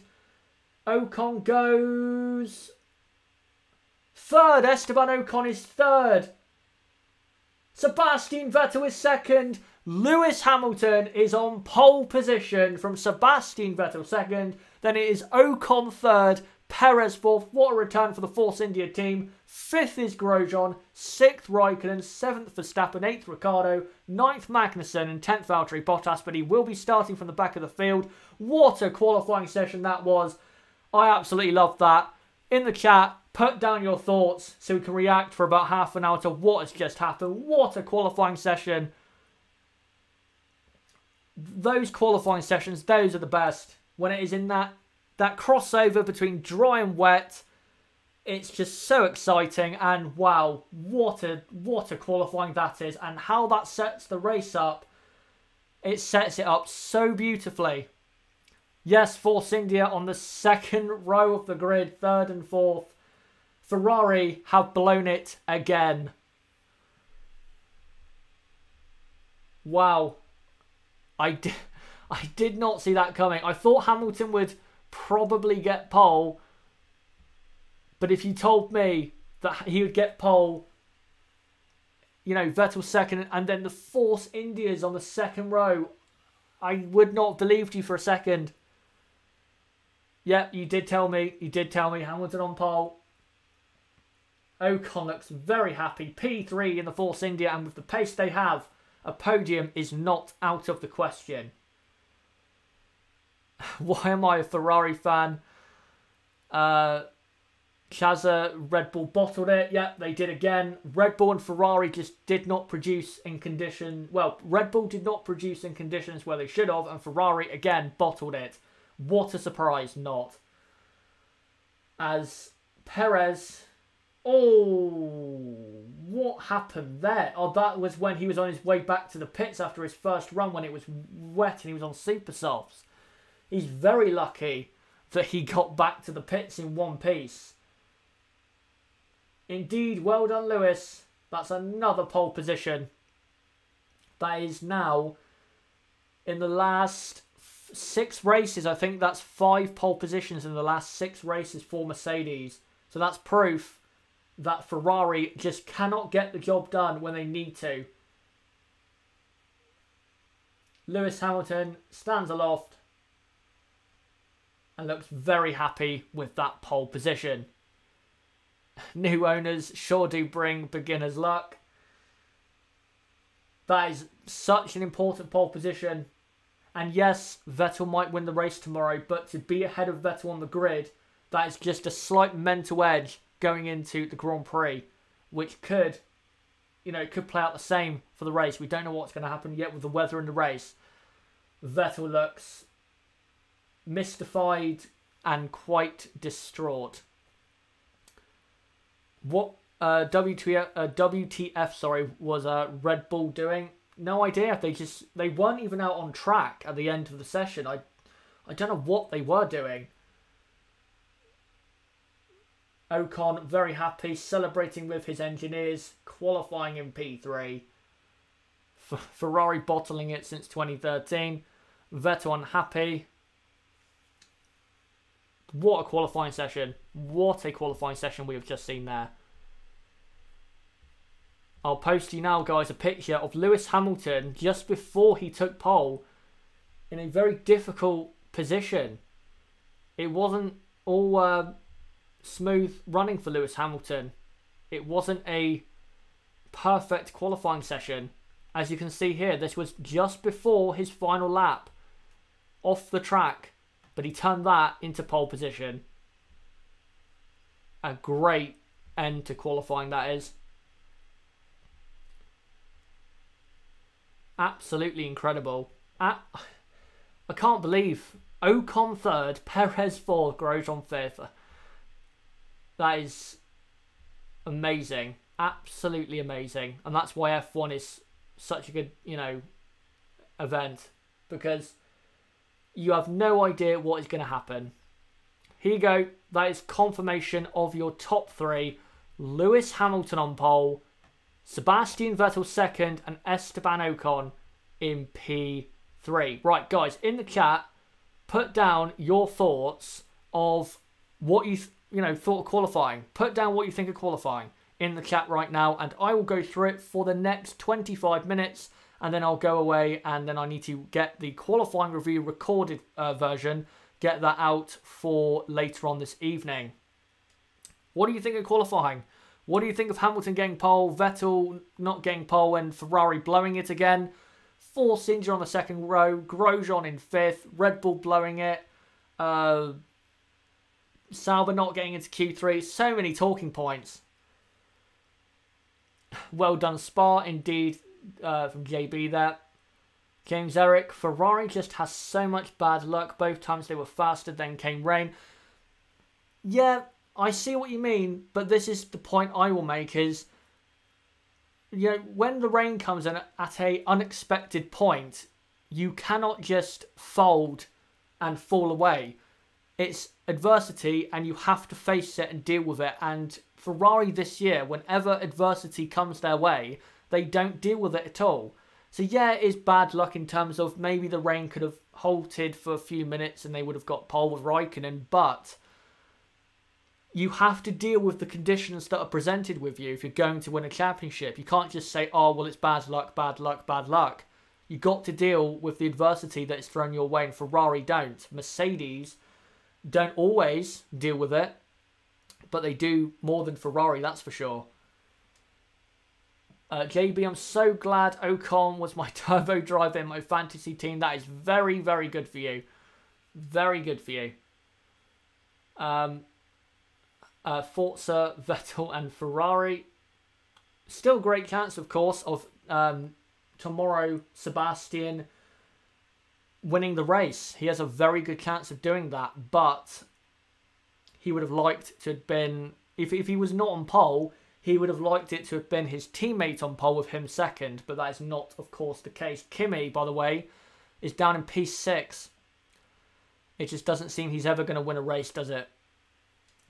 My heart was beating so much in Q3 by JB. We were all the same. We were all the same.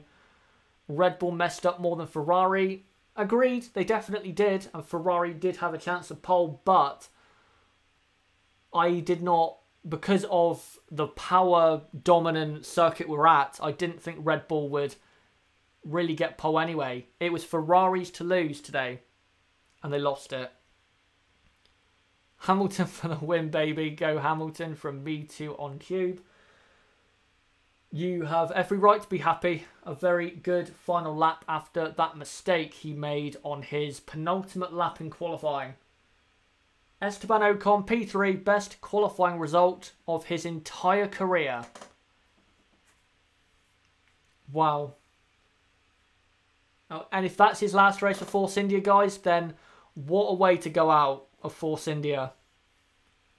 Hashtag blessed, these fans are the best. I'm pretty sure he has said that, even though I haven't got the sound on, so I don't know for sure, but he'll roll out the usual spiel. Ocon third, Perez fourth for Force India. Great job, Ocon. Yep, Mercedes engine. Mercedes engine cars still doing well, even though I don't think they have the fastest in a straight line. Perez just being interviewed now on Sky F1. Again, for people just joining, if you've just watched qualifying, put in the chat what you think of what you've just seen in qualifying. What were your thoughts about Hamilton on pole, Vettel second, the Force Indians on the second row? What an amazing result. Grosjean fifth, Raikkonen down in sixth, the Red Bulls down in, I think it's, what is it, 7th and 8th, blowing it there. The Saubers not getting into Q3, McLaren doing pole. What do you think about what has just happened in qualifying? Put it right now in the chat, and for the next 20 minutes, I will answer all of that before I head away to make my qualifying review. Rip Kimi, that's from Halam899 Live. Indeed, I really like Ocon from JB. Me2 on Cube. What did Force India do to the car? They've brought a lot of upgrades. It's clear to see that. They were quick anyway in the dry, and that's why I think in tomorrow's race, it's not impossible that they couldn't get a podium. It's definitely a possibility. Could Ocon get a podium? I don't think he will, but there's a chance of it. Raghav Gupta, full sunshine right now in Q3 is over. Seeing rain gods just came just for us. Kimi should get just 3. Which Red Bull was ahead? It was Max Verstappen in P7, I believe. I'll try and find the full graphic of the full grid in a minute. I am looking. Disappointing from Renault. Yes, it is. They're both basically starting at the back, and with both Haas's in the top 10, Renault's worst fears are about to be realised. Legendary Snipers. I want to see Force India get top 3 with Hamilton. I would love to see Force India get a podium. It would be a great story after the troubles they've had this summer. Just looking for some more. Again, keep putting in the chat what you think of qualifying and all the talking points. Hamilton on pole, Vettel 2nd, Ocon 3rd, Perez 4th, Grosjean 5th, Kimi down in 6th, and then the 2 Red Bulls on the 4th row of the grid. Boy, I could have got pole. Probably a future Kimi quote. He's just going to be, you know, mellow about it and just focus on tomorrow's race. I think tomorrow he should get a podium. He really should. And if he doesn't, then it'll be disappointing. Perez airborne. He was when he came back into the pit lane. That was not a good decision at that point from Force India to be on dry tyres on a wet track. Right, I'll try and find this graphic. And by the way, guys, don't forget to subscribe to my channel. Click in the top right. You can subscribe there. Either click on my channel name, it's right there, or go into the description and click on my channel link. If you want to join the Discord server, a link to that is also in the description. Also with my Twitter, if you want to follow me and keep up to date with when I'm uploading and, you know, what's going on in the F1 world. Like this video and comment down below what you thought of qualifying if you're watching this after it has gone live.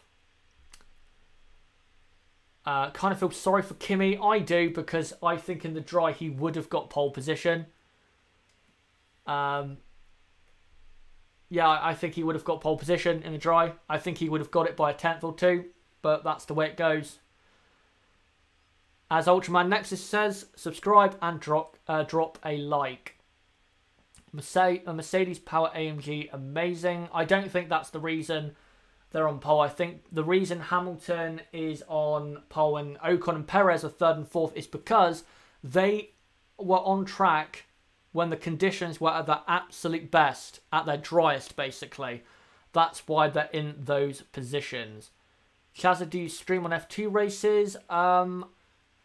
Not this season, but I am thinking of doing it for next season, but I won't guarantee anything. But I am thinking of doing F2 streams for next season, so keep that in the back of your mind when I if I, you know, announce anything with F2. But the next F2 stuff on the channel will probably be an end of season review or something like that. Ferrari engine is better engine. Yep, I agree. What happened to Kimi in the end, by the way? I don't know for sure, but I don't know if it's an issue with the car. I don't know. I honestly don't know. JB, predictions for the race. I will get into that tomorrow in the in the build-up to the race watch-along. By the way, the race watch-along, 1 PM UK time, that's when it's going to be going live, and we'll be live for almost 3 hours tomorrow. Cannot wait for it. Again, keep putting in the chat what you thought of qualifying. As you can see on the screen, Hamilton on pole, Vettel 2nd, and a very surprised man in 3rd, Esteban Ocon. That might be his last race for Force India, and he's put it in P3. That is such a good position for him to get, and it'd be very fitting if that is his last race at Force India. I think top 3 will be Vettel, Hamilton, Raikkonen. Yeah, it could be. I think the start is going to be very important tomorrow. Perez airborne image, please. I don't think I can find one. I don't think they have it. I can't see it at the minute on the Twitter. So I don't think I can find it. If I could, I would post it immediately, but I don't think I can find it right now. Hamilton will probably lead the whole race and win. If he gets at the end of the Kemmel Straight and he holds off Sebastian Vettel, who I'm sure will be deploying his full ERS battery on the Kemmel Straight to try and get past. If he holds him off, then there's a good chance of it. The Mercedes does look good. How good will Ferrari start versus Mercedes compared to British Grand Prix? That's from Mabuso Gladwell.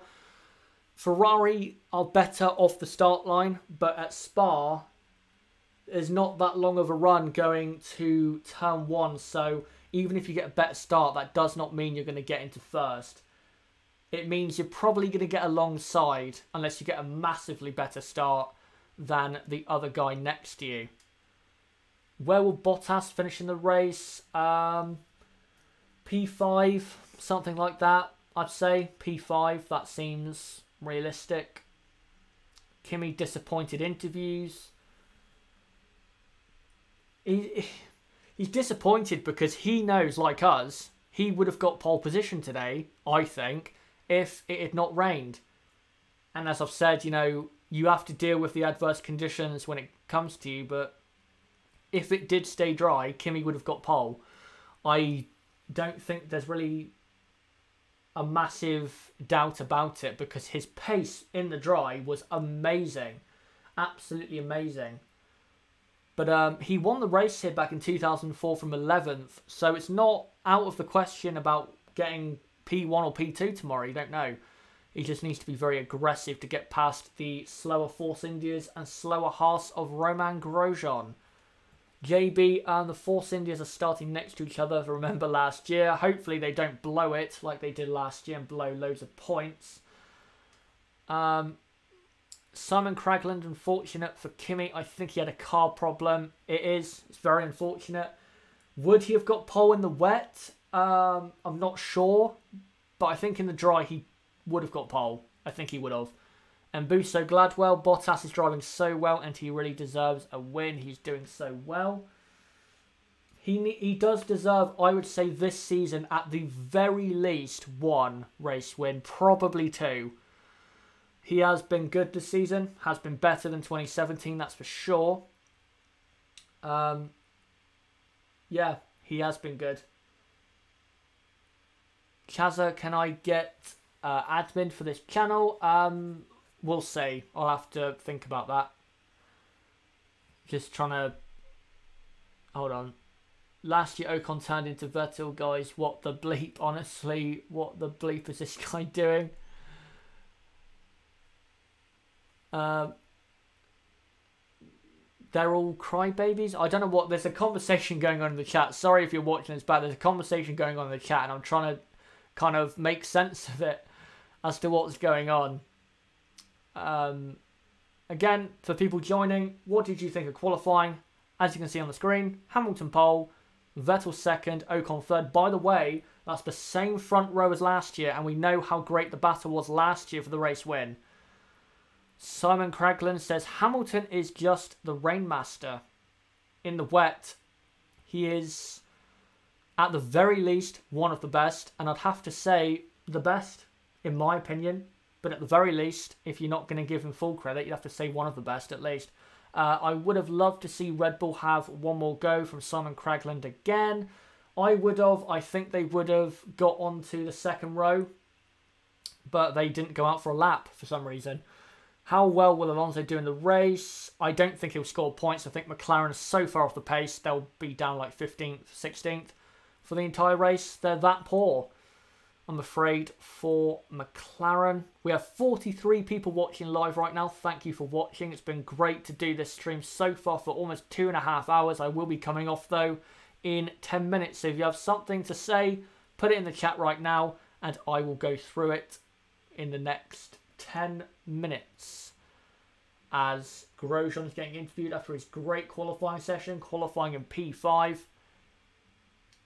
I don't think Roman is going to get dropped from F1, by the way. I don't think he will be gone. I think he'll be at Haas next season with Magnussen. let's give it to Hamilton from Sayers Shea. Sorry if I've absolutely butchered your name. Let's give it to Hamilton. He is the only one who will match the great Schumacher in a wet track. From the current grid, I'd say him and Verstappen, but all time I'd say there's plenty more, not just Hamilton. Well done, Hartley, as well. Where did he qualified in P12, didn't he? Yeah, it's a good qualifying there. He has improved. There's no doubt about his improvement. Since Hockenheim and his points finish, he has improved, and he now looks like he could be at Toro Rosso for 2019. I don't think he will be, but it's a possibility. Blessed Doob, can Ocon and Perez keep 3rd and 4th tomorrow? I don't think they will, but I wouldn't be surprised if they get some luck if one of them ends up in P3, like Perez or someone like that. JB, Ocon and Stroll are also really good in the wets. Yeah, they are.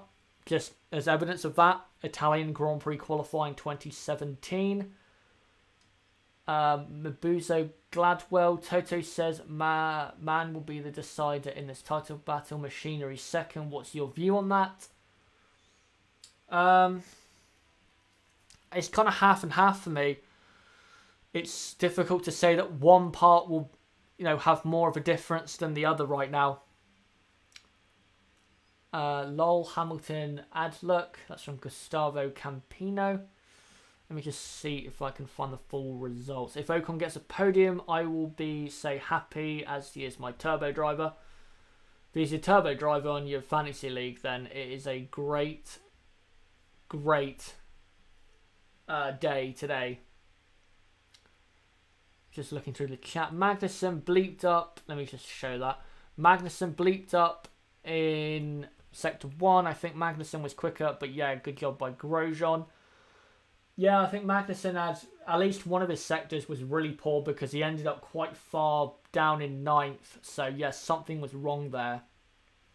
If Hamilton wins tomorrow, that's the championship from me to on Cube. I disagree, but well, actually, it depends what happens with Vettel. If Vettel retires from the race and Hamilton wins, and that's a 49-point gap, then yeah, you could argue that it's almost over. But if Hamilton wins and Vettel finishes second tomorrow, then it's nowhere near over. There's still, 31 points? That's still very catchable from Sebastian's point of view. I always forget my fantasy from Simon Cragland. I will be covering that, by the way, in a couple of weeks' time. We'll see what the results are after Spa and Monza. Vettel will win if it's dry. If it's dry, I think it's all down to the start or any safety car restart, because as we saw last year, Vettel was deploying his ERS on the Kemmel Straight and trying to pass that way. And it didn't work because the Ferrari engine that season last year was not quick enough. But this year, it's faster. So I think it's all down to the start or any safety car restart. If they can get past Mercedes that way, I think Ferrari and Vettel should win the race. But of course, no guarantees. Yeah, I think Vettel will win if it's dry from JB. Legendary Snipers, I hope Miami never comes into F1. The track looks bad and dangerous to be in F1. I hope the city comes to the calendar, but not the track, put it that way. Mabuso Gladwell, Ferrari reliability is great this year. No DNF yet.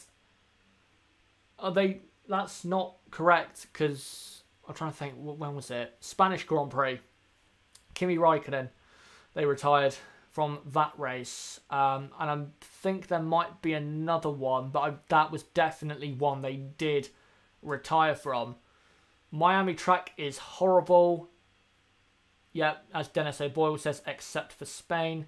Vettel is starting on supers, right? All of the top guys except Bottas, who's at the back, are starting on the super softs.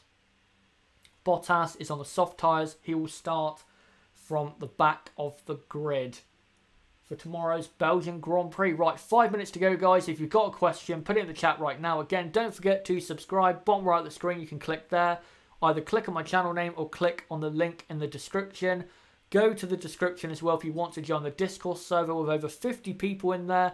Very good community over there. And as well, if you want to follow me on Twitter, do it there as well. My link to my Twitter is in there if you want to keep up to date with when I'm uploading videos. And as well, don't forget to like this video and comment down below if you're watching this after qualifying has finished. Just reading a few more bits of comments before I leave and get the qualifying review ready. The qualifying review, by the way, will be out between 8 PM and 10 PM UK time. I'm not going to give an exact time because it probably won't be that time, but it will be 8 PM and it'll be between 8 PM and 10 PM UK time. That's when it will be. I think what matters is Vettel exit off of turn 1. If he does get a good exit, then yeah, he should be able to get past. But maybe, you don't know, Ocon might be able to get past Vettel. You don't know at the start of a race. Anything can happen. Legendary Snipers, what is the top 5 worst races you've seen in the 2014 season? In the 2014 season, Russia. What else? There wasn't loads of awful races, but there wasn't loads of memorable ones. Malaysia, China, Spain. I was actually at the Spanish Grand Prix live at the track. That wasn't a good race. And the other one, probably Austria or something like that. Ultraman Nexus, how to contact you. Go to the Discord link, click there and join the Discord server, make an account, and then private message me on that and we'll discuss things. Me too on Tube. If Ocon gets ahead of Vettel, oh my god. Mabuso Gladwell, what happened to Red Bull? I was really optimistic. They deserved at least top 3, especially Max. They just weren't out on the track when the track was at its best. Simple as that. They misjudged it massively. JB, does it also work for Kimi's 2007 car or just 2018? I'm not sure what you're trying to say. Canada worst this season. I'd agree. Yes, Monaco was pretty bad, but because we thought Canada was going to be good and it was so bad, it has to be the worst. Canada was so bad. Dennis O'Boyle, imagine if Force India crash with each other. It is possible. Just looking through for some more questions. Raghav Gupta says, bye guys, see you tomorrow. See you tomorrow as well. Hopefully you come along for the race watch along. Cannot wait for the race. Really cannot wait for the race. Right, 2 more minutes. Put some questions or comments in and I will read it out. And then I'll go away and I'll get this qualifying review edited, commentated on and uploaded. And then I'll see you all tomorrow. Abu Dhabi was so bad in 2017. Yes, it was. JB, Abu Dhabi and Russia 2017 was worst races ever to exist in F1. The Russia one was probably the worst race of all time. Abu Dhabi wasn't as bad as Russia, but that doesn't mean Abu Dhabi was good. It was not. It was one of the worst, again, one of the worst races I've ever seen in my entire life. Right, final comment or question, and then I will disappear. Put in your final question. Again, thanks to the 46 people currently watching. It has been a blast watching qualifying along with you guys. What a qualifying session we have had. Actually, Russia 2017 first lap was decent. I think Abu Dhabi was a lot worse than Russia. The first lap at a race is always good. Ultraman Nexus, it's in the description. It says the Chaza HD F1 Discord server, and then there's a link there. You can click on that. Right, final question, and then I will go. Anyone have anything else to say? Sorry I couldn't join you during qualifying. No problem. Hopefully you can during the race. Vettel should get the win tomorrow by Dennis O'Boyle. Maybe. Right, I think... Right, I'll end on that. By JB, will Stoffel Van Dorn get dropped? I think he will. I don't think he will be in F1 next year. I don't think he has been good enough when it is mattered. And qualifying last at his home Grand Prix is not going to help him at all. And Stoffel Van Dorn, I'm afraid, in F1 is done. But that is it, guys, for this stream. Again, thank you all for watching. It has been such a pleasure to watch qualifying with you guys. What a qualifying we have had. Again, do not forget to subscribe either on the bottom right of the screen. Click on my channel name bit, or go into the description and click on the link that heads you towards my channel page. Follow me on Twitter. A link to that is in the description to keep up with what I am doing on my channel, and also keep up with the world of F1, because I do tweet some during the days. And as well, as I've said to Ultraman Nexus, a link to my Discord server is down below as well if you want to join the 50+ people in that server.